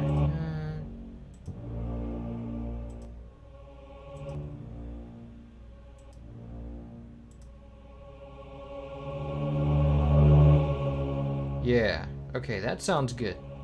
And that's right about to peak. Yeah. Cool. So that ought to do. Let's now once we go back to the original arrangement, it's going to change right back, because we have the automation here. It's going to change right back to regular. See, now it's down there. This is Criteria Underground. There we go. Now it's going to be right. Cool. So let's save that. I'm going to go export that later. And now what else do we want to do?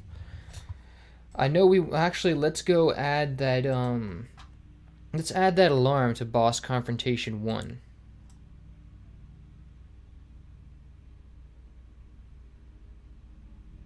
Wait, it didn't even ask, did I save before that? I don't even remember if I saved, but I obviously did, because it's got to be got to put this through some TV woofers real quick. Hey, yeah, definitely go grab the MP3 and play it through some woofers. So now we have the boss confrontation mix done. Now we just need another arrangement. Clone this and say, okay, we want to add some I'm gonna add in the, I need the blueprint for it. So let's say, what was it called? It was like escape, and that's number 36. So oh wait, it's just gonna be called escape. So let me go to a new extra track, no, a new pattern, and go drag that in there. Say go MIDI out, no new project. And now we're gonna see that this contains some, see, it contains like, and basically it's just gonna have one straight note. but it's going to be delayed a little bit. Like there's going to be 2 instances of it, and it's going to be delayed. So let's say, let me play that just by itself.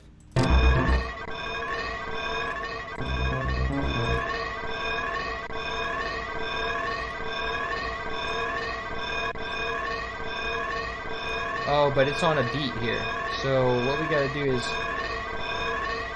let me see what kind of, see it's a regular, so let's just copy this. Go to find first empty, let me cut this off, because it's getting annoying. Let me type in alarm. Ooh, that alcohol is getting to me. So let's say alarm, and let's drag in the alarm sound. And it should be looping, but it's not, because when I export things from the Roland S50, it doesn't have a loop point. That should be good. It basically just loops like how it is.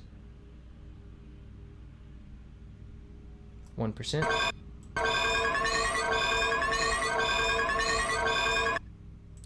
That ought to do right there. Now let's paste all this, all the notes.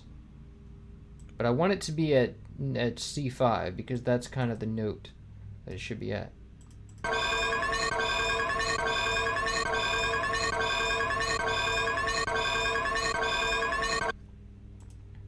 So let's see. Let me play that one channel and see what that does.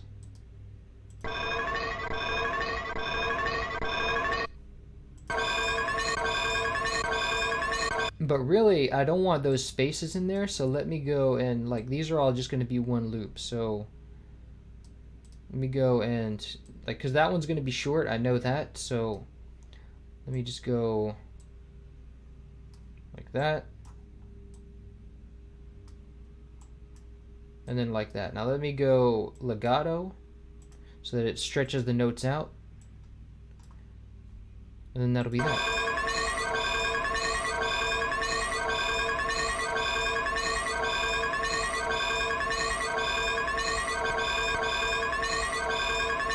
So that's kind of what it should do. Let me check that.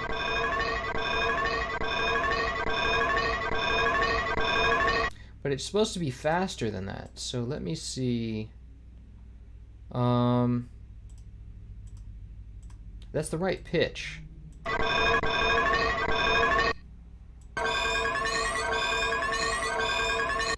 think it's supposed to be a little bit higher than that. Let me change the pitch up.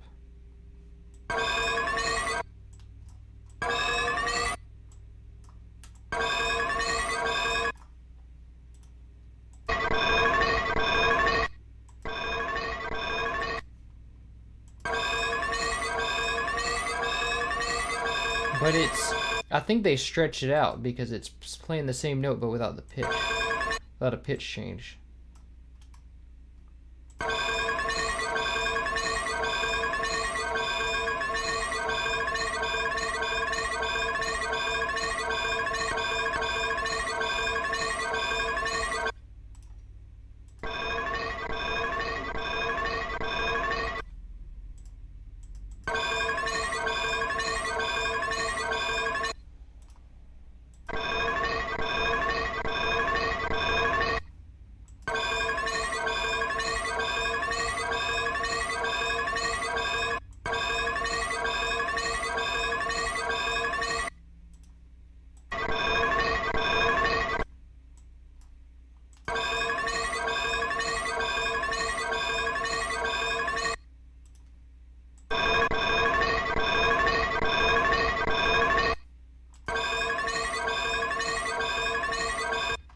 And I want to hear those lows a bit more, because there's like some, I want to boost the bass, or the mids, or whatever.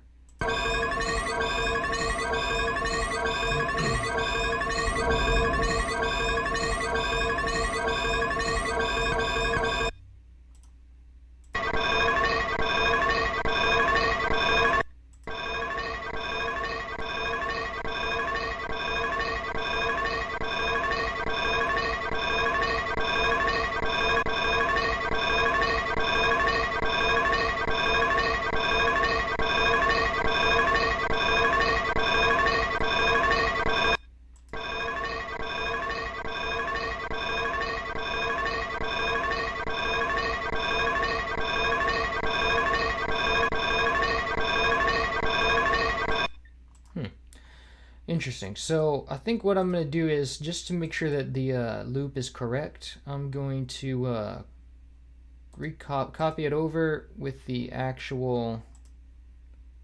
Wait a minute. Oh yeah, escape. Copy it over with the actual notes. And then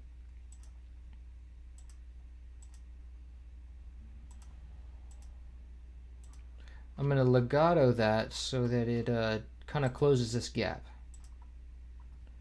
And then I'm also going to take down the velocity to normal. Make the note same. And I got to remove that pop so that we don't really hear. Let me go ahead and edit and just add the loop like that. And then kind of just edit that in. And also save it as the original.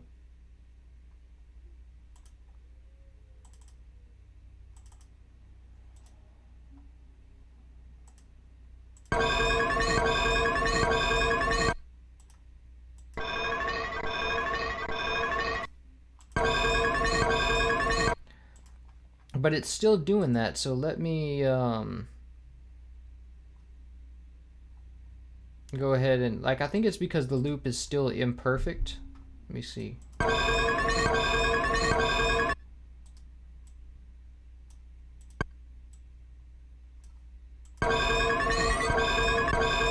Oh, because it cuts off the loop. That's why it sounded so, it sounded shorter.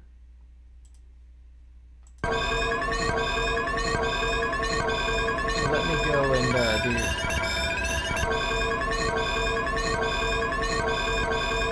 So now what I need to do is give it some attack, right?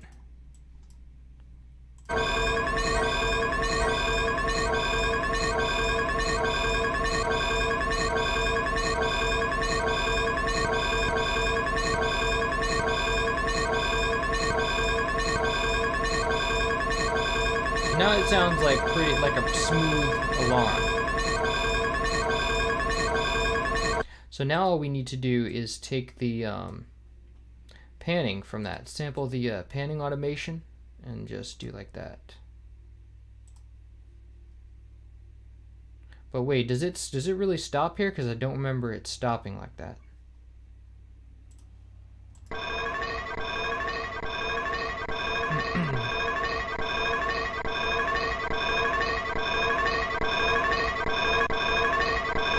Yeah, it stays the same. Okay, cool. So let's copy this and put it to the correct place. Now,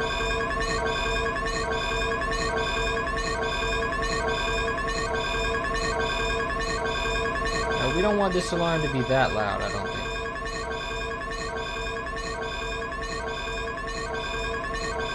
So now, let's go and make sure that it's the right one. Now we need to clone this sound, and we're gonna have another one going through with just different panning automation. So let's go to escape, and then we're gonna copy this one.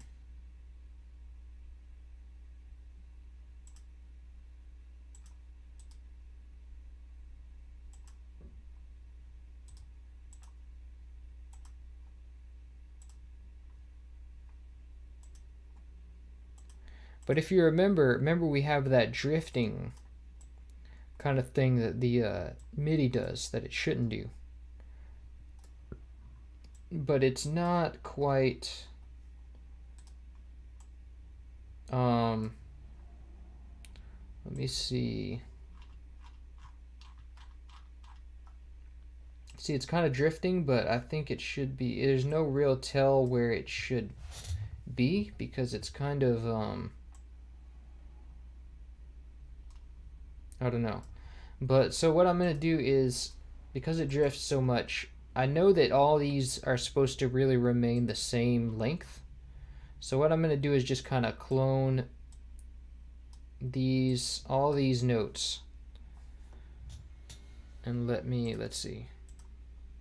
Let me go Control D or Control B, duplicate, and then it's perfect length. So now I just need to go copy that and then remove all these.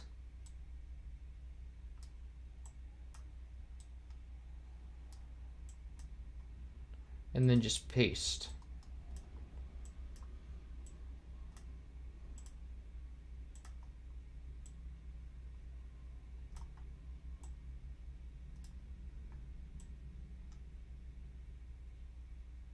So it doesn't quite line up because there's some drift. The drift has already taken effect here. So what we want to do is take that down.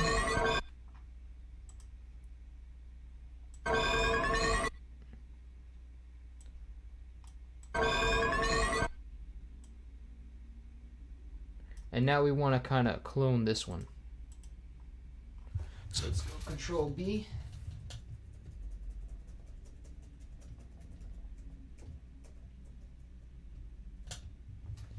And now we correct the drift here. Cool. So that's pretty much what it should be. And so this one is going to be kind of the same. There's no drift here yet. But what we're going to want to do is kind of remove all these. Control D, Control B, I mean. And then actually, well,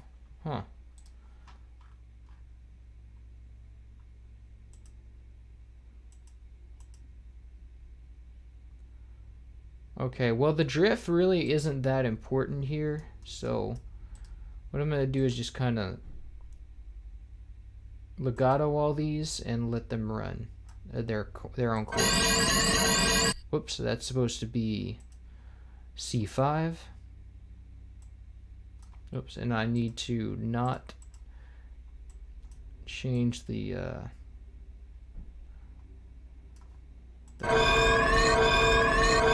let me change the velocity level. And now let me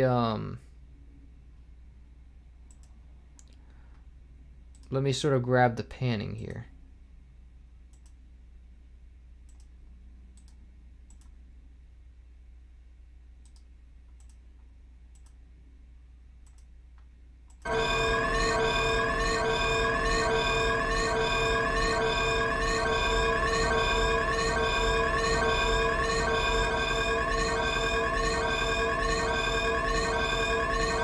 And let me, just so the they're synced up, let me just go and grab the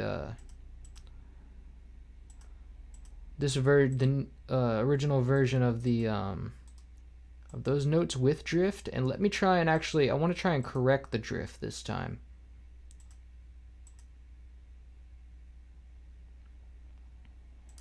So like we know that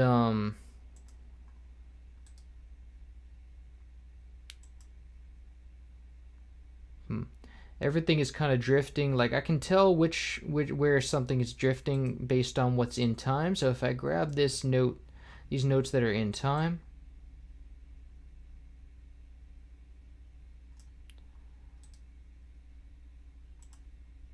I can sort of see where it's drifting. But I need one where all of them are like on the downbeat. So let me grab this.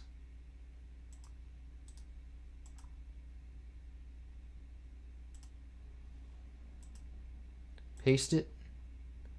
And now you can see that it's still kind of drifting. But what we can do is stretch it out so that it doesn't drift. And I actually have to have it in the same channel for this, so we can go and cut it off, cut it, paste it here. And I can grab both, say select all, and then correct it so that it's on the dot here.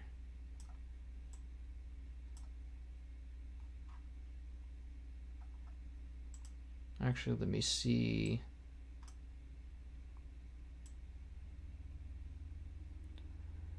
But it's weird because the I think the notes here aren't really supposed to line up. It has a weird sort of thing going on. Weird sort of timing. So this is not really a good. Actually, I could use the probably better off using the hi-hat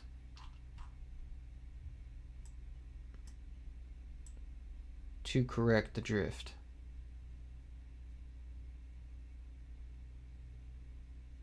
I'm just going to leave it as is because this is too much trouble. This is not going to work.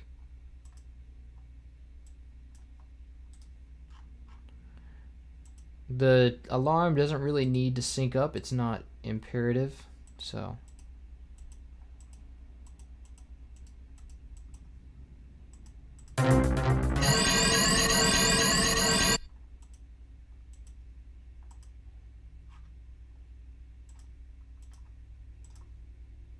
let's just take this back down to C5 and let me legato all this. And let's just add it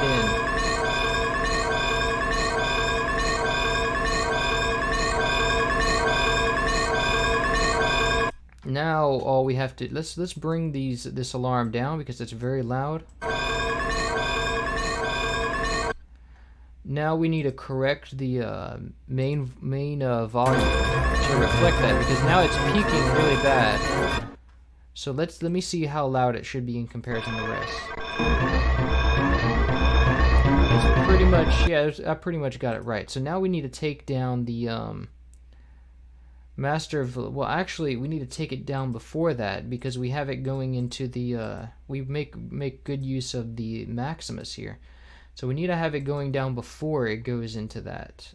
So let's go and say, okay, this is going to be only active when the alarm is active. And then once we get to the main bass arrangement, we're going to add a pattern that makes it return, that disables this.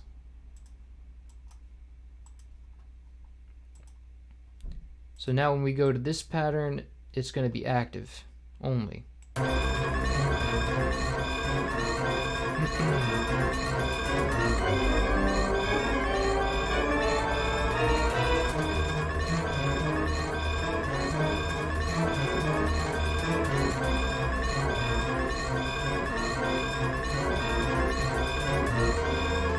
I don't think we need to make that.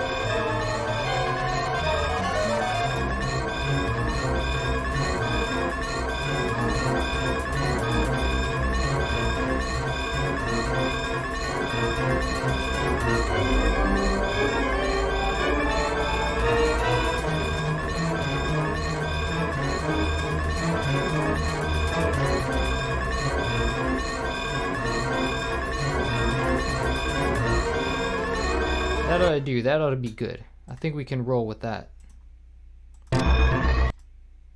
And we froze again, so I got to take another shot.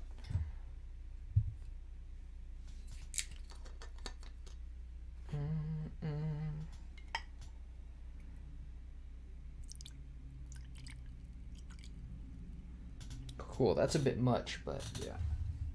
I'm not going to take this whole shot.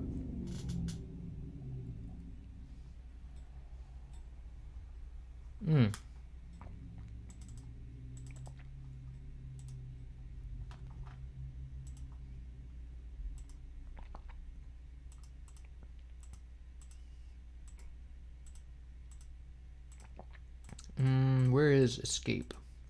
There we go.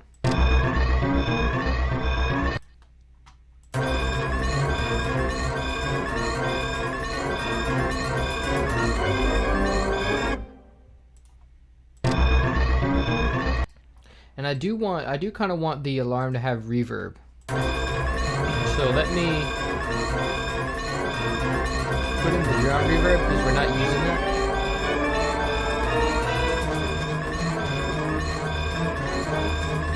I think it has reverb anyway, right? No, it actually doesn't. I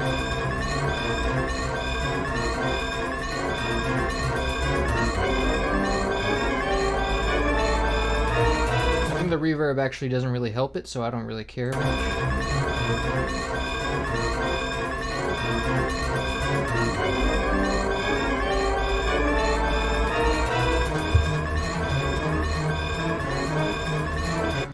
And so that ought to be good, yeah.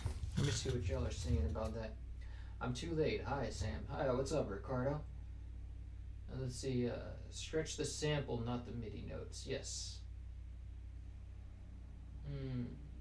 So slow it by a -7%. Use a BPM tapper to measure the original. Came out to 130 BPM. Yours measures 140. Shows just a bit fast. Let me see. The alarm should have an oscillating pan. I can't tell if you have that already. Not or not. Yes, I do have the oscillating pan. So I did copy the automation for that. Let me see if it sounds fast. But it shouldn't sound fast because I have the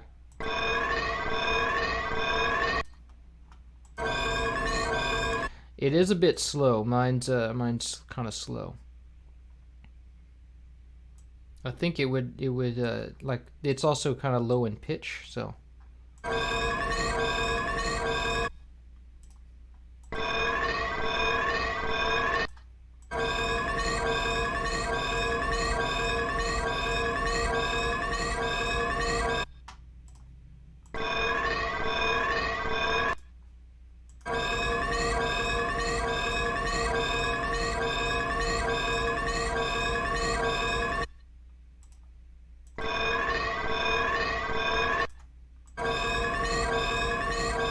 It's also, it's that, so the pitch is right now, but it's like still slow.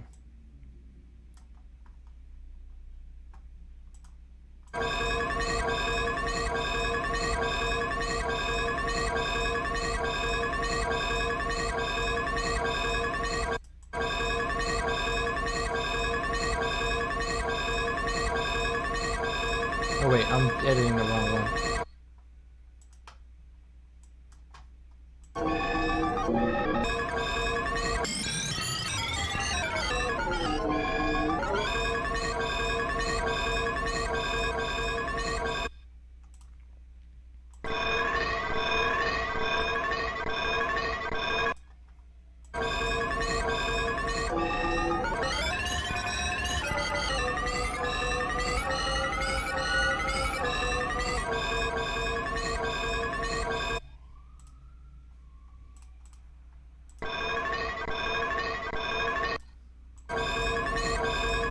Needs to be a little bit faster.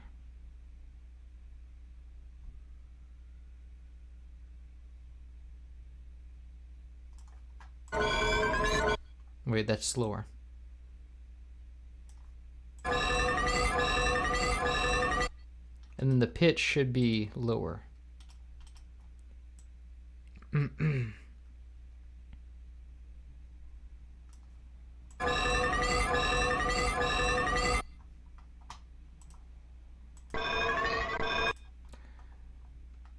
And I don't know why the pitch is, oh wait, it's because it's resampled, that's why. Stretch.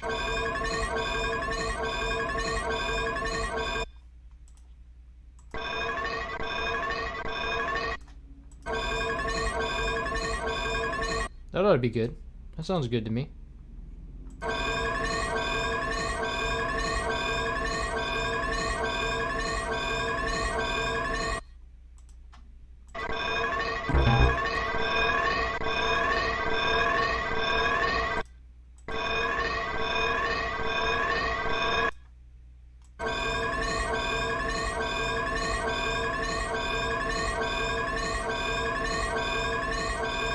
Actually, I think it would do good with some reverb. I think we need TSAR1 reverb.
FL Studio is trying to crash.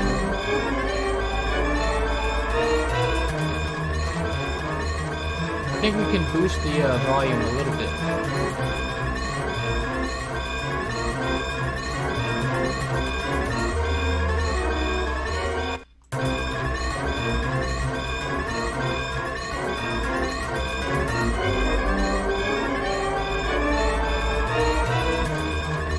Cool, that sounds good. I like that. Hey, this is what my nightmares sound. Nice. Okay, so we got that. That sounds good.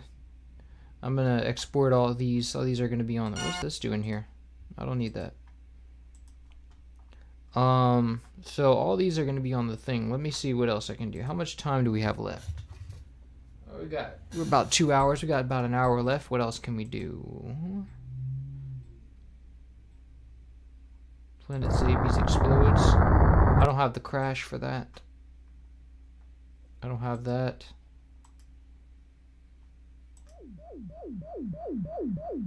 I don't have the alarm for that.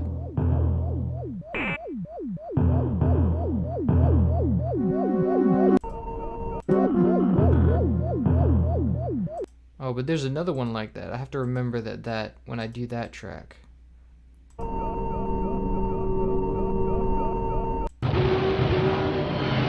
I don't have those.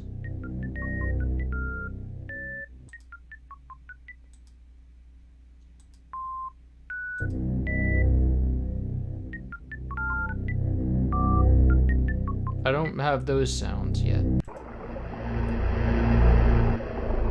I don't have those sounds.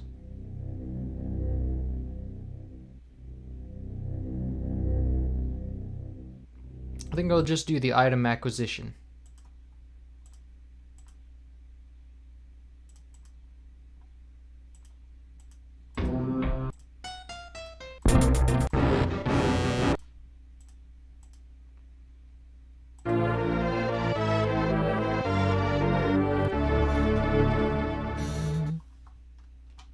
Cool, we can do that real quick. Yeah. So that would be 31, but it would just be called item acquisition fanfare. Okay, so let's do new.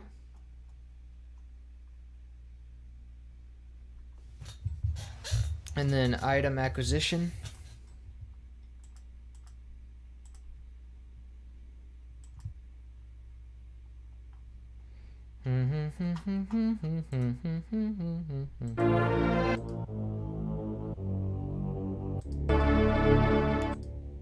So it's really just these so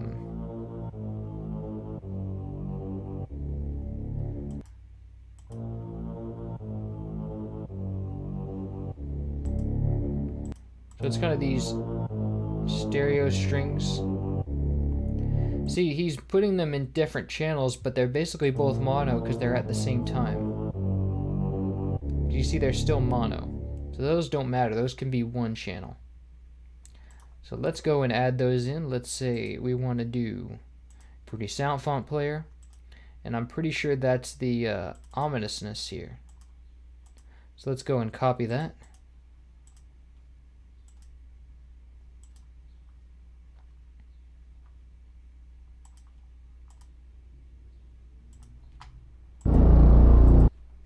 An octave too low. Let's bring it up.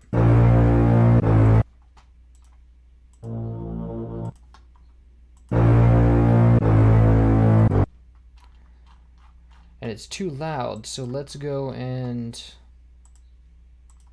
regulate the levels, and let's also legato it so that it rings out all the way.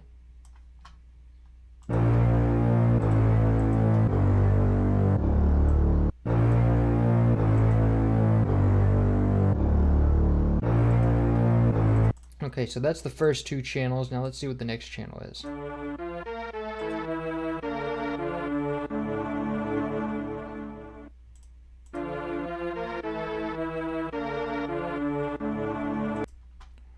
Cool, so that one is stereo. So we have dun, dun, dun, dun. Okay, so it's different notes too. So let's go and copy the first layer. Let's call this that bass pattern. Let's call that bass. So that's bass, and then we have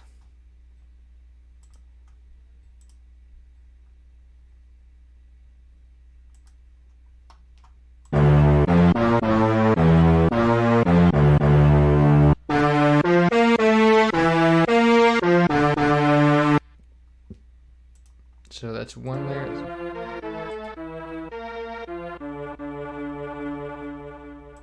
And it looks like there's a tempo change here. And that automation will be present in the MIDI, so all we have to do is really just put that there. And I'm going to mute out all these MIDI instruments so we don't hear them. So we do, so let's put the bass down here. Then do, let's call this melody 1.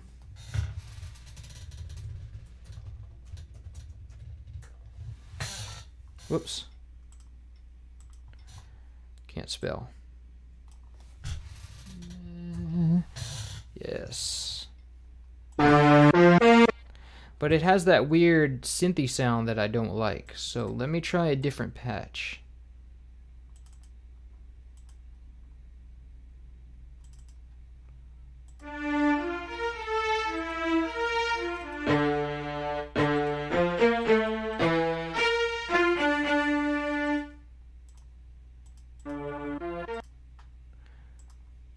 Let me see.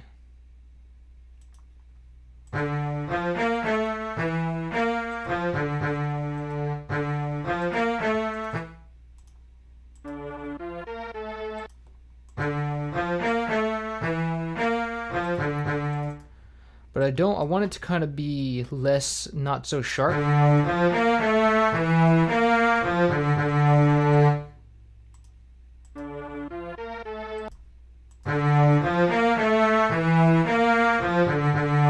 And let's make the velocities normal. I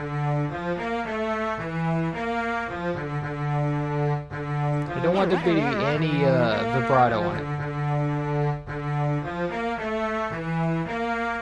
I think there's vibrato mixed into the sample, but that's okay.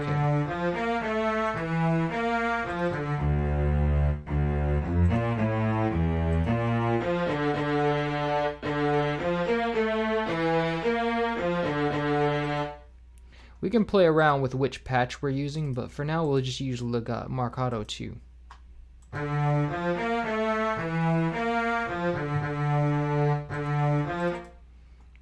Okay, so that's that first patch. Let's see what the other one's doing.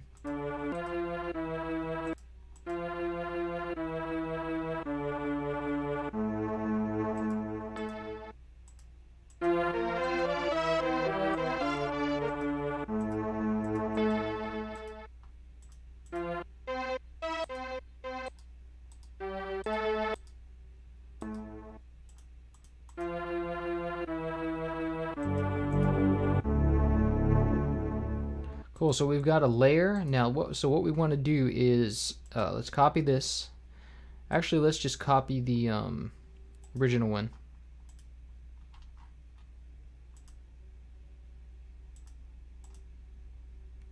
Paste.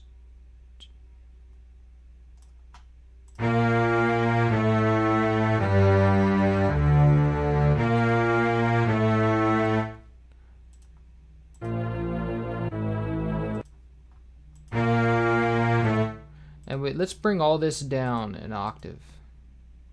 Because I think, yeah, when we changed, we... Actually, no, I want the other one to be... Well, it should be...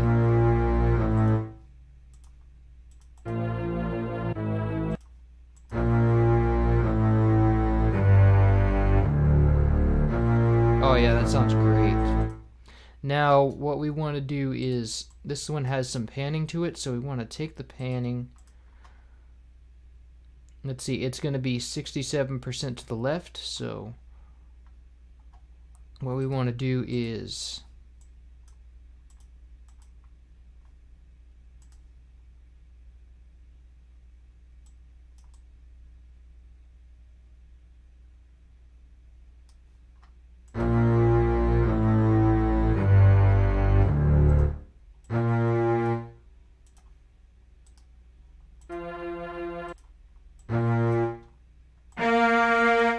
Is it like that? Is it like a whole 2 octaves up?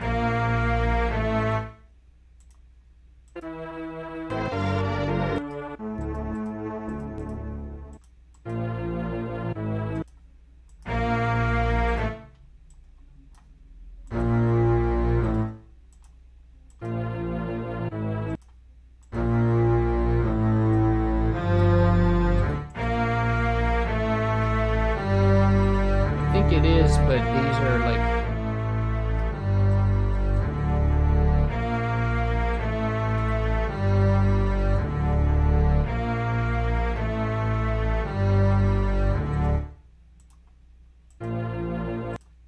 yeah, because if you look here, you have 2 octaves difference between the two. So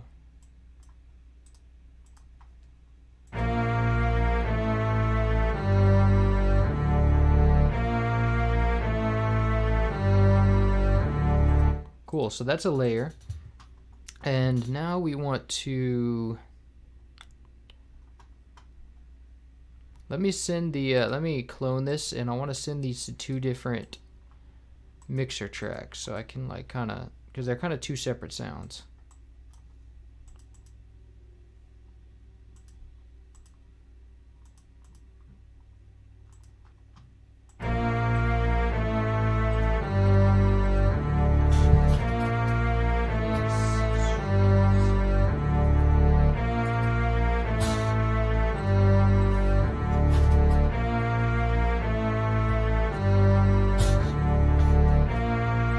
So let's send this to one channel. Send this to another. Now let's go and create the melody. So that would be... Wait, we already copied that. So...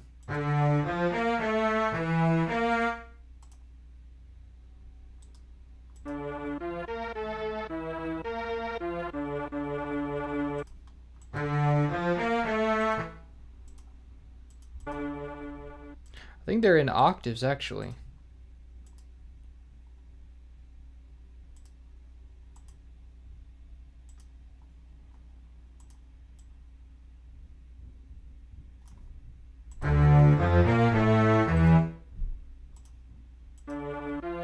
Yeah, that makes more sense. Which means that these actually have...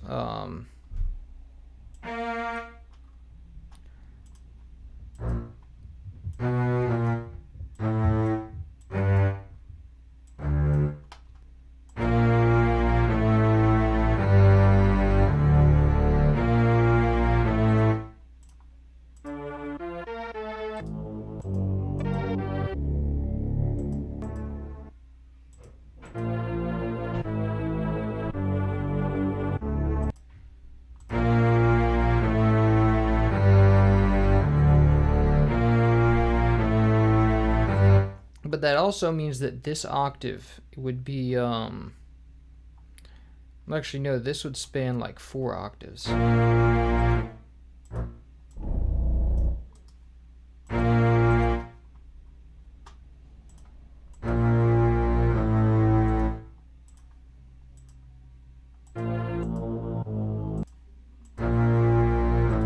That's good. And then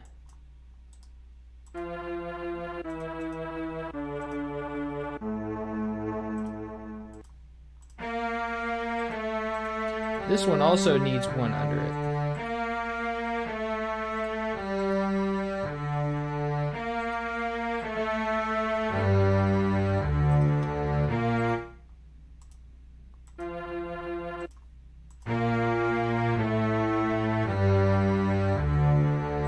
Cool.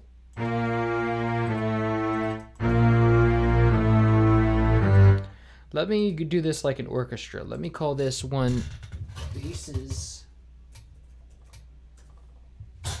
And then let me cut this.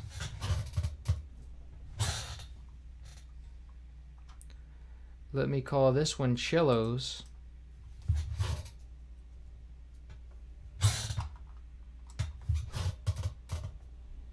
And say, let's say cellos.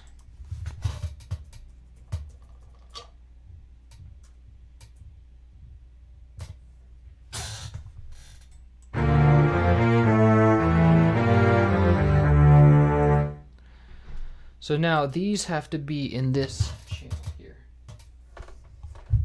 Whoa.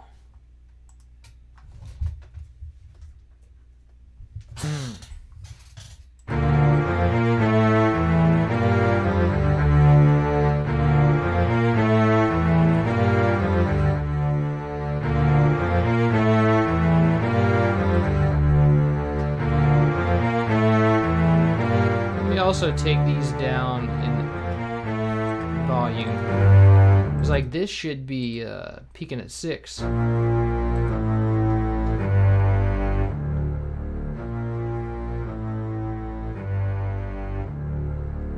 Let's give it 62%.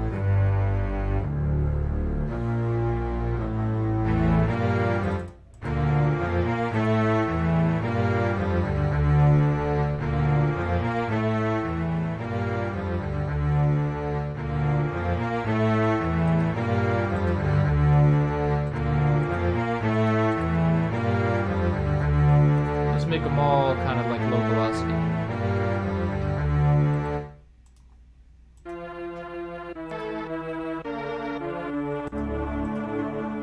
Oh, and these are supposed to be...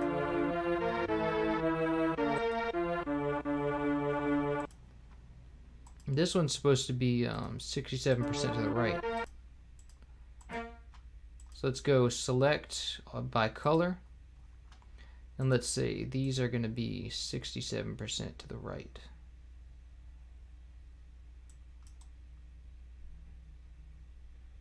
Yeah.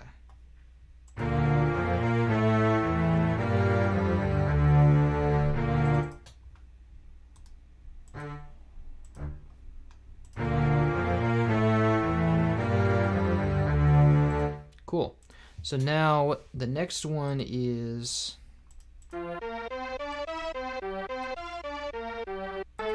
that main melody.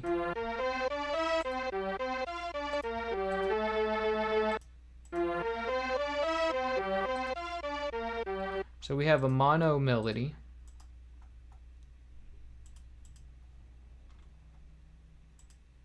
And it's kind of delayed too.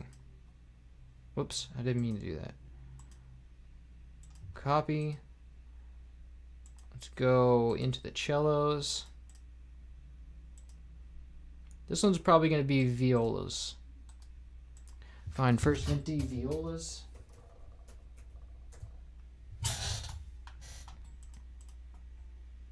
Let me also make a new track for that. Bass, cellos, and then violas.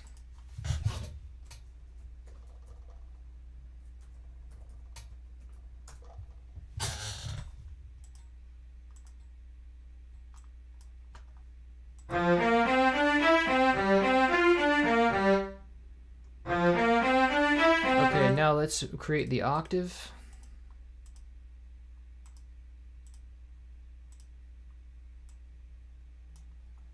And let's give it a normal velocity.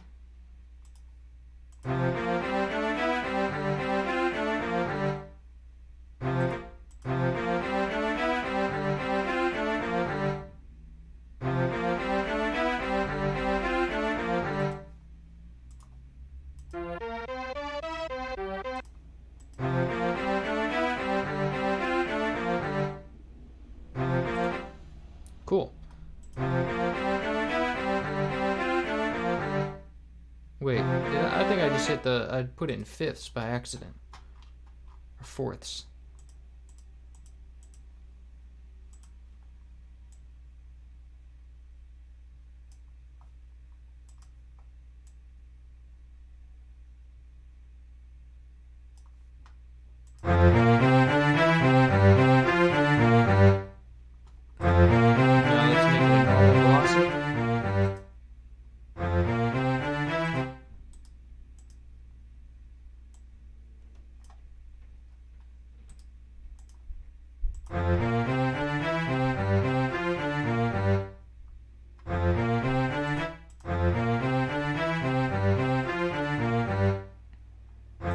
Cool.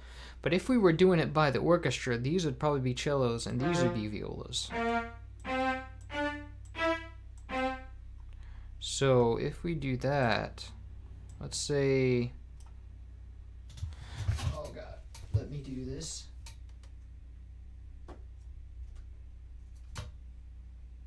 Cut. And go back to the cellos and say, hey, this one's gonna be also a cello.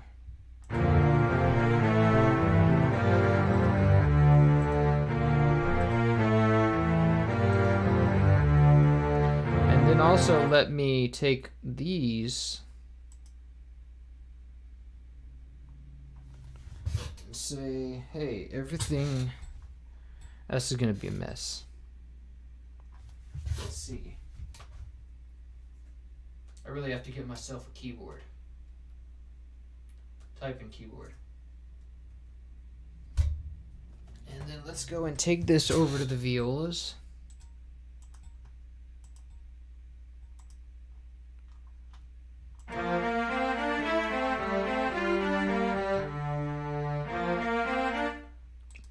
So we have, let's go back now. Let's take all these, and also now this time we can just select the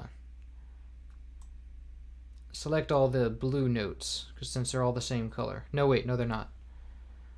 We have to, this is also going to be a mess. Select it note by note.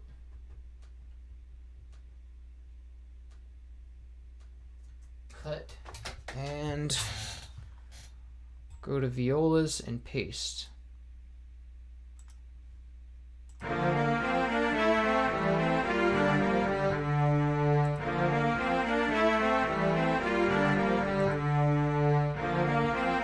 all these also have to be violas.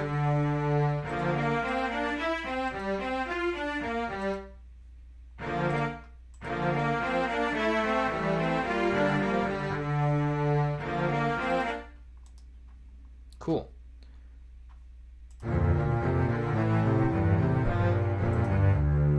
And I think these should be also, some of these should be basses.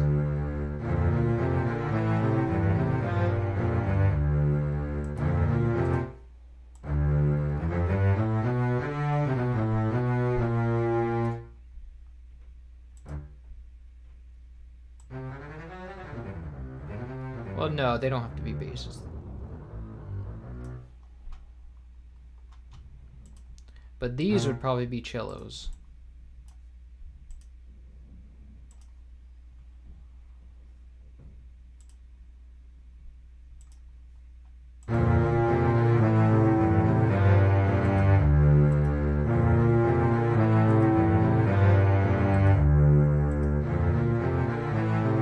Let's see, the thing about it, we're doubling up the notes, but that's okay. If, well, no, it's not really okay, but let's see what the panning relationship is here. So we have two notes doubling up, so what we should do is cut one and then see, like this one's mono and this one's 67, so we should take half of the of this one, of the panning on this one, which should come out to 33. So let's do 33% or 34, doesn't matter. Now, yeah, okay, so.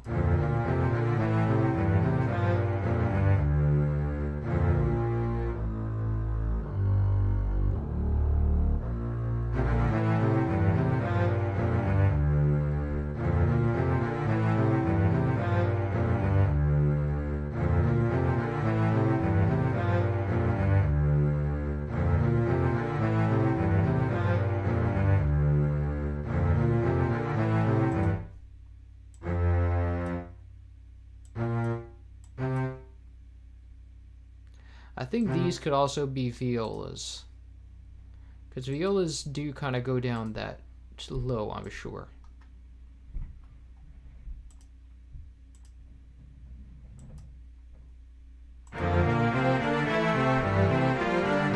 But the violas already have too much going on, so I think I'll just give this to the cellos. Because you want to make sure you have an even spread around your instruments, because like the instruments only have so, like there's only so many cellos in an orchestra, so if you spread them too thin, then the sound's going to sound thin. So now we have 3 going for the cellos. We can give this one, we can give 1 to the basses, because I think the basses go up pretty high. Can take this one back to the basses.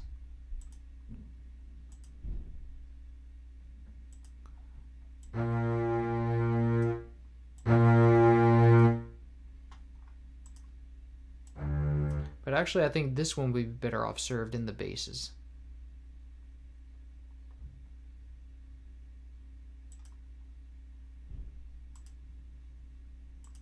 Cut and then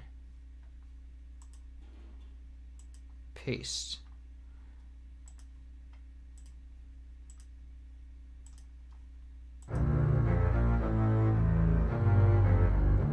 Yeah, that sounds like a bass line.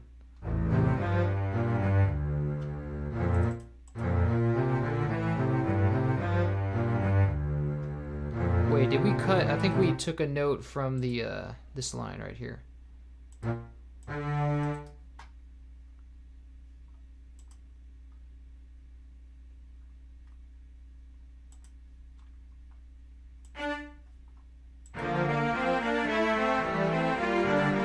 Yeah, there we go. This one right here.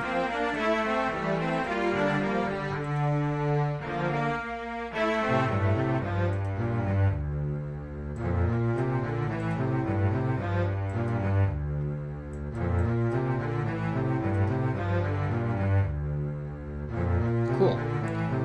That kind of works out. This looks pretty well organized.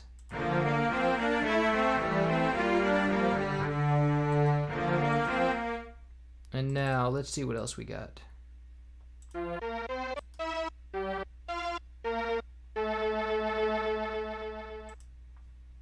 Okay, so that one's, yeah, this kind of like Marcato line, or whatever, Marcato line. Well, I can't even speak anymore. All right, so let's put this in the violas as well. Those are just doubling up the notes though, so what's going on there? I think we have, what kind of panning here? 39% to the right.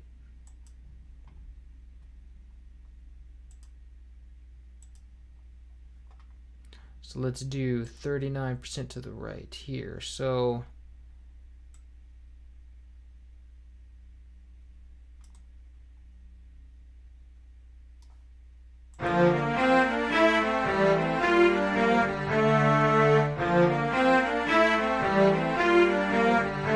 but since this is a Marcato line, I think we want to give it an actual Marcato, like, articulation.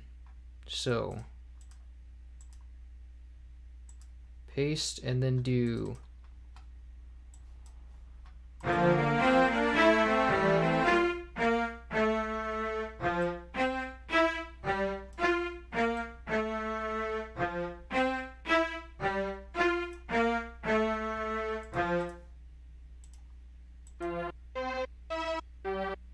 now it's still sustaining.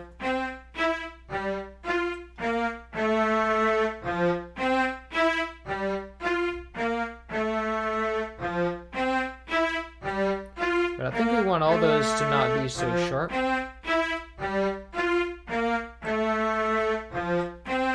Except for the basses.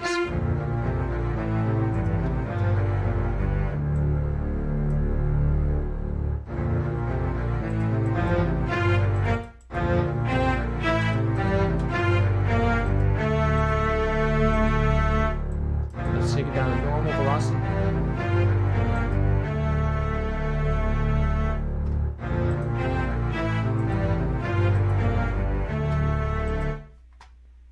Let's see what else we have left. So we got another line that's panned the opposite way. And these are like kind of out of sync.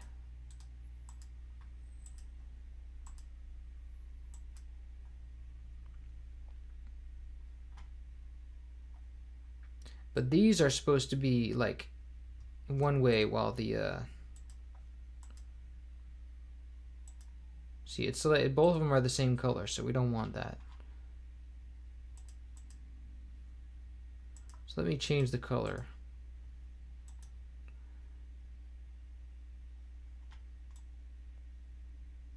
So let's go and select all those in that color. Select by color, and then let's make them all 39% to the left. But I think the left one should be first, right? So no, the right should be first.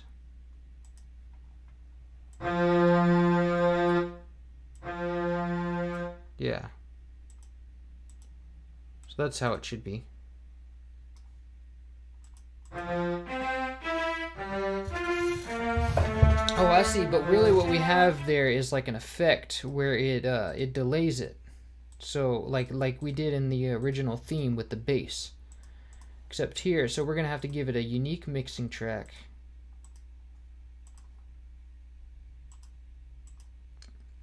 And I'm actually going to call these, I'm going to say these are violins, because the violins can kind of dip down that low. It can only go, so yeah, the violins can dip down that low. But if I was going to have violins, I think I would want them on the melodies, so maybe I would make this the violas. Put this on the violas line and put these on the, yeah, so this one's going to be another viola. No, actually these can be the violins.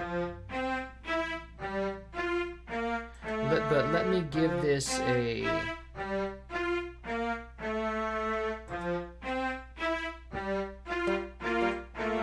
So what we want is to make this delay. And we want to ping pong it.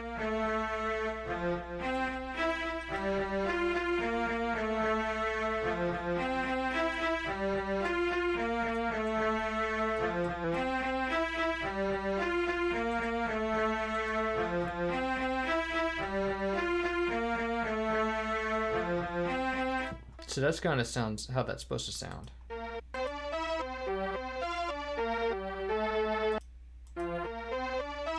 Oh wait, they are different. So they're alternating. That's not the same effect. They're just switching between right and left.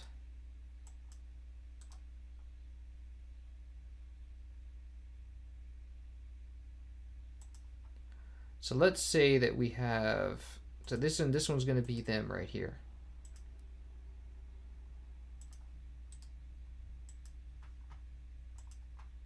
So we have one going this way and the other going the other way.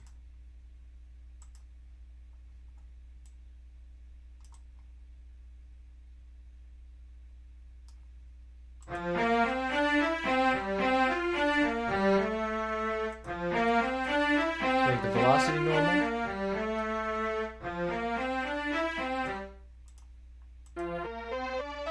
But I think they're flipped the other way. It's supposed to be this one right here.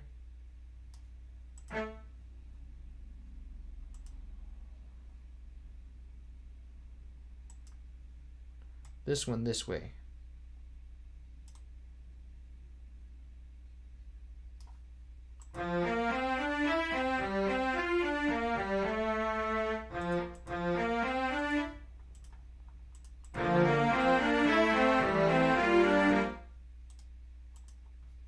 Yeah, that's the melody, so this will definitely be the violins.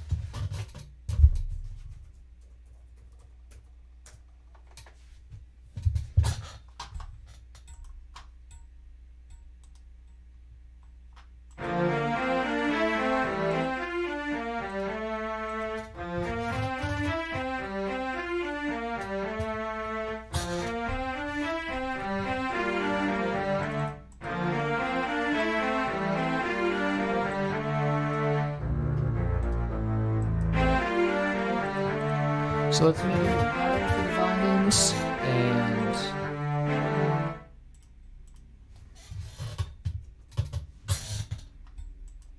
yes, okay.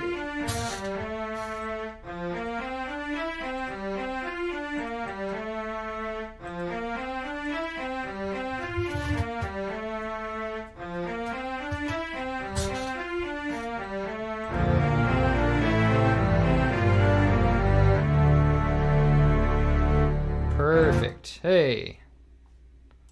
Now we did have some kind of tremolo effect at the end there. So let's see what that's all about. No, that was the other one. I think there was another version of this. Item acquisition fanfare. And then there was like item... There's like there's item room or something like that. There was some other thing that was different.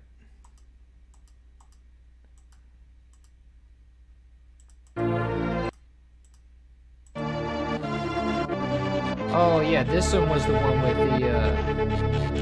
with the tremolo effect in it. I'm gonna use this same. Oh, those strings sound so swelly. I love them.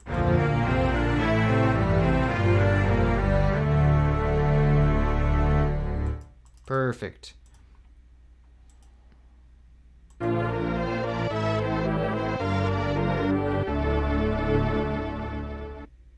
Yeah, we need a fade out there. So let's use the master, create automation clip, and then we'll just fade it out at the end there.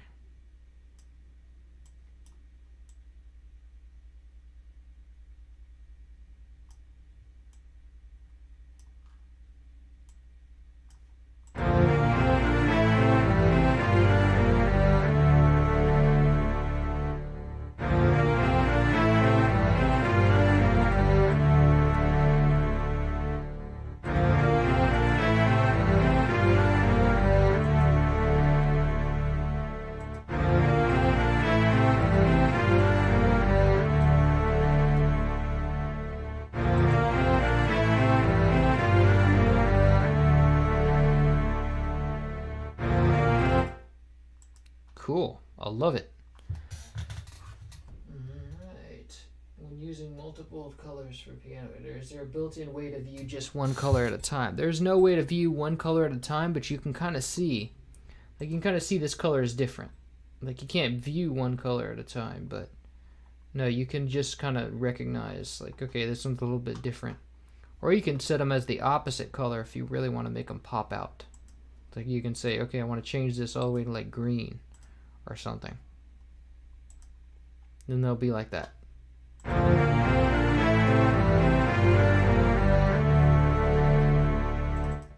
Cool, so that's good. Let's make sure, let's see how it's, I don't think we need to master it because there's not really much going on. Let's just make sure that it's kind of reaching all the way to the top.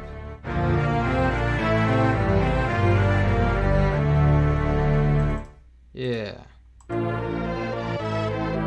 And I think the basses are not that loud, so let me, like, shouldn't be that loud, so let me, well, no, they're good because they're all the same. Well, no, I put them all at the same, I think that these should all be the same velocity. So what happened is some of the like higher notes I have lowered the velocity.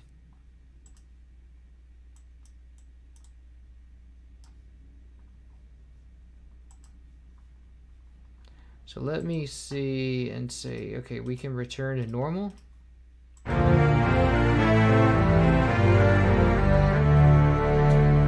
So let's put a maximus on it just so we can keep that little bit from going over. Yeah, there's that one part that goes way over. Where is it? It's in the lead, so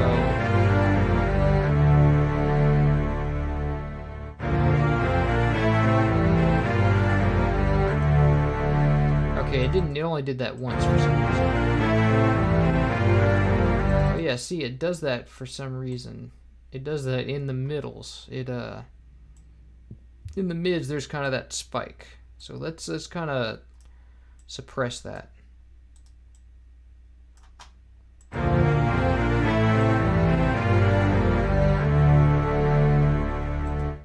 So which one is doing that? Which one's jumping out?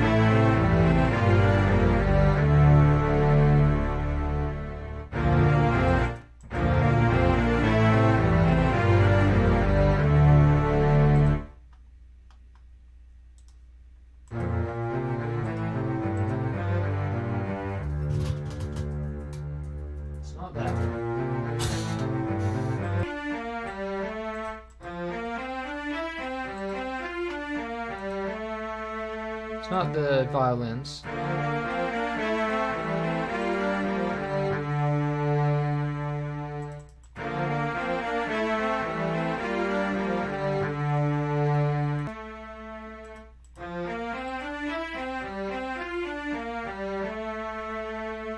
I don't know which one it is.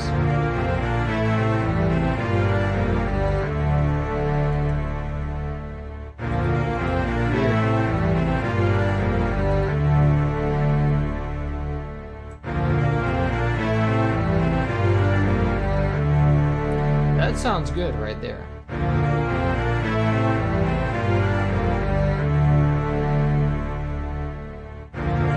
I want to get it to be a little bit lower there.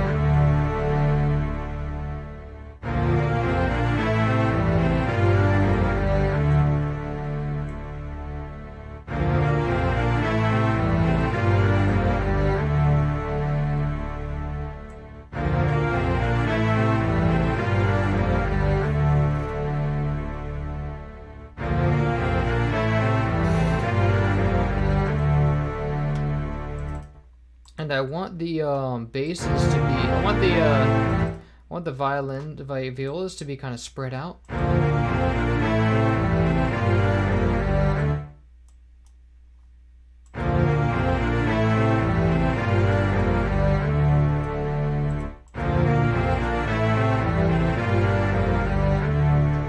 we can let's kind of take everything down because it's kind of peaking.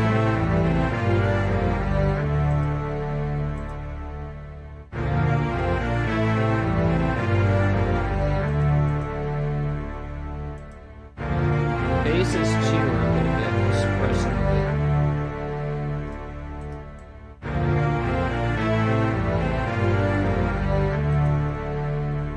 bit. There we go. That's healthy levels right there.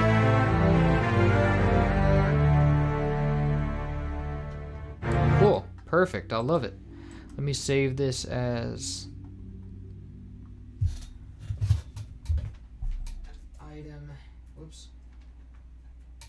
Item.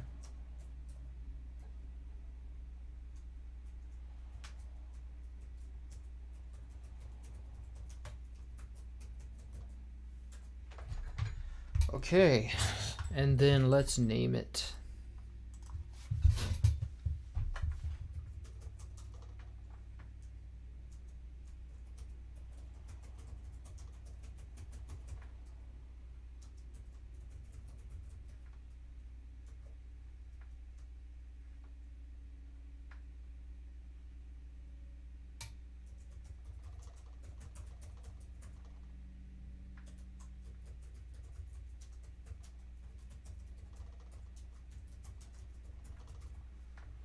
Whoops.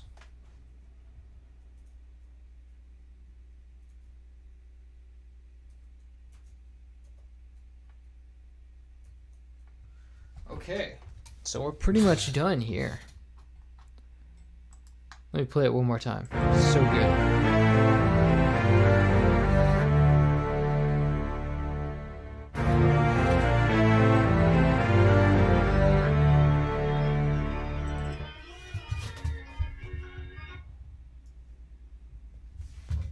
So, yeah, that's pretty much it. All of these we'll have videos for the for some of those things. We'll have videos for the. Actually, I'll probably do a video for the escape as well. Isn't it missing a sample still? No, it's not missing a sample. See.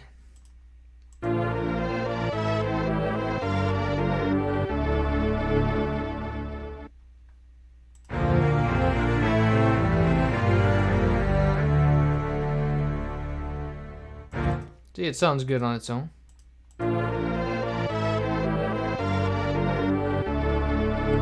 Although I wonder what it would sound like, because this thing has, like, I have basses and celli and violin. So I wonder what would happen if I would actually separate them based on what their instrument is.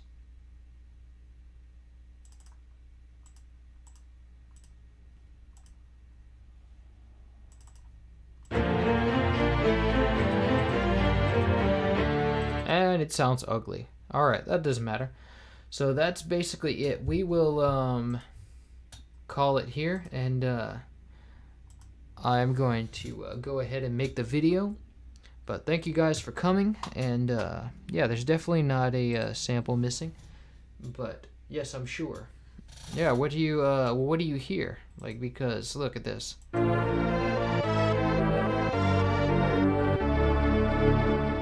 Sounds like at the end there might be something missing.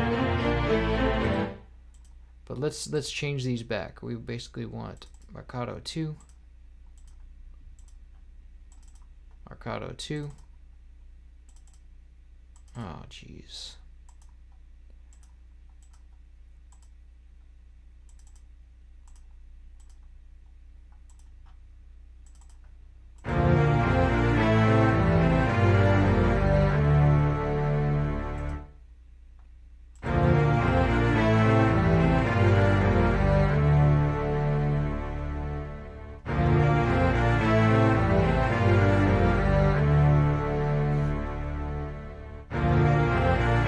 Yeah, I'm sure there's definitely no samples missing.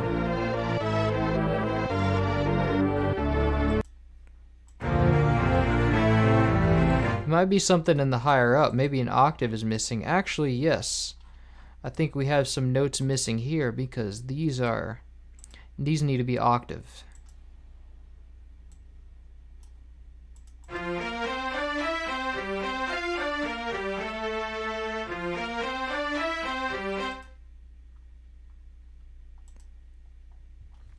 So these have, let's see. Actually, this is also missing the lower octave. So this one has it. That one has it in the bass. So I need it, and we have it here. We just need this one. This octave is second octave is missing.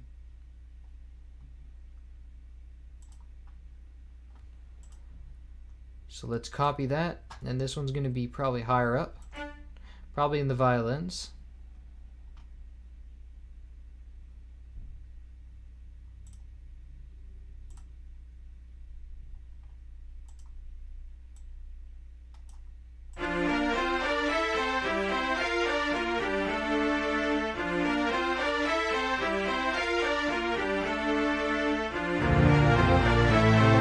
There we go.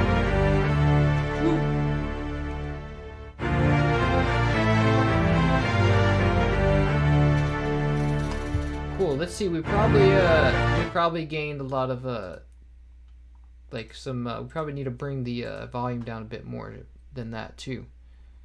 Let me just kind of take this down to 50%. See what happens.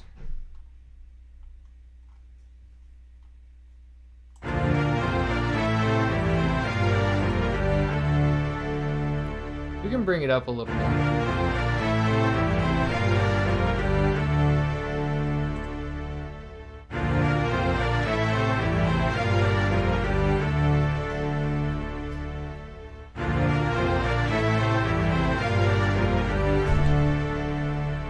Okay, so we've got, yeah, that looks like it works. Yeah, and the levels are healthy, so yeah. Cool. Yeah. All right, cool. So that sounds really good. I think we're pretty much done here. Let me give you guys a file of this, and you guys can tell me if you think anything's missing. This one's going to be real quick to, well, it should be.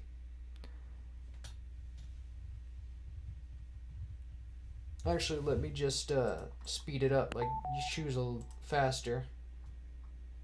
Export.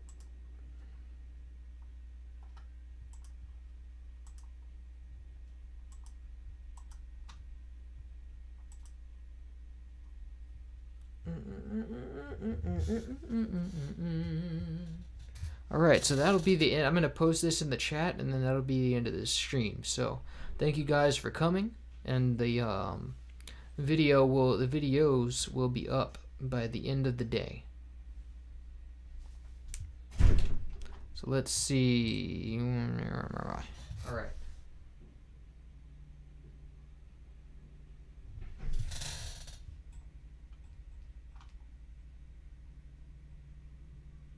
All right, and good. So I'm gonna post this in the chat. Good. And then you guys can listen to that and tell me if you think something else is up, something else is missing. And then yeah, that'll be it.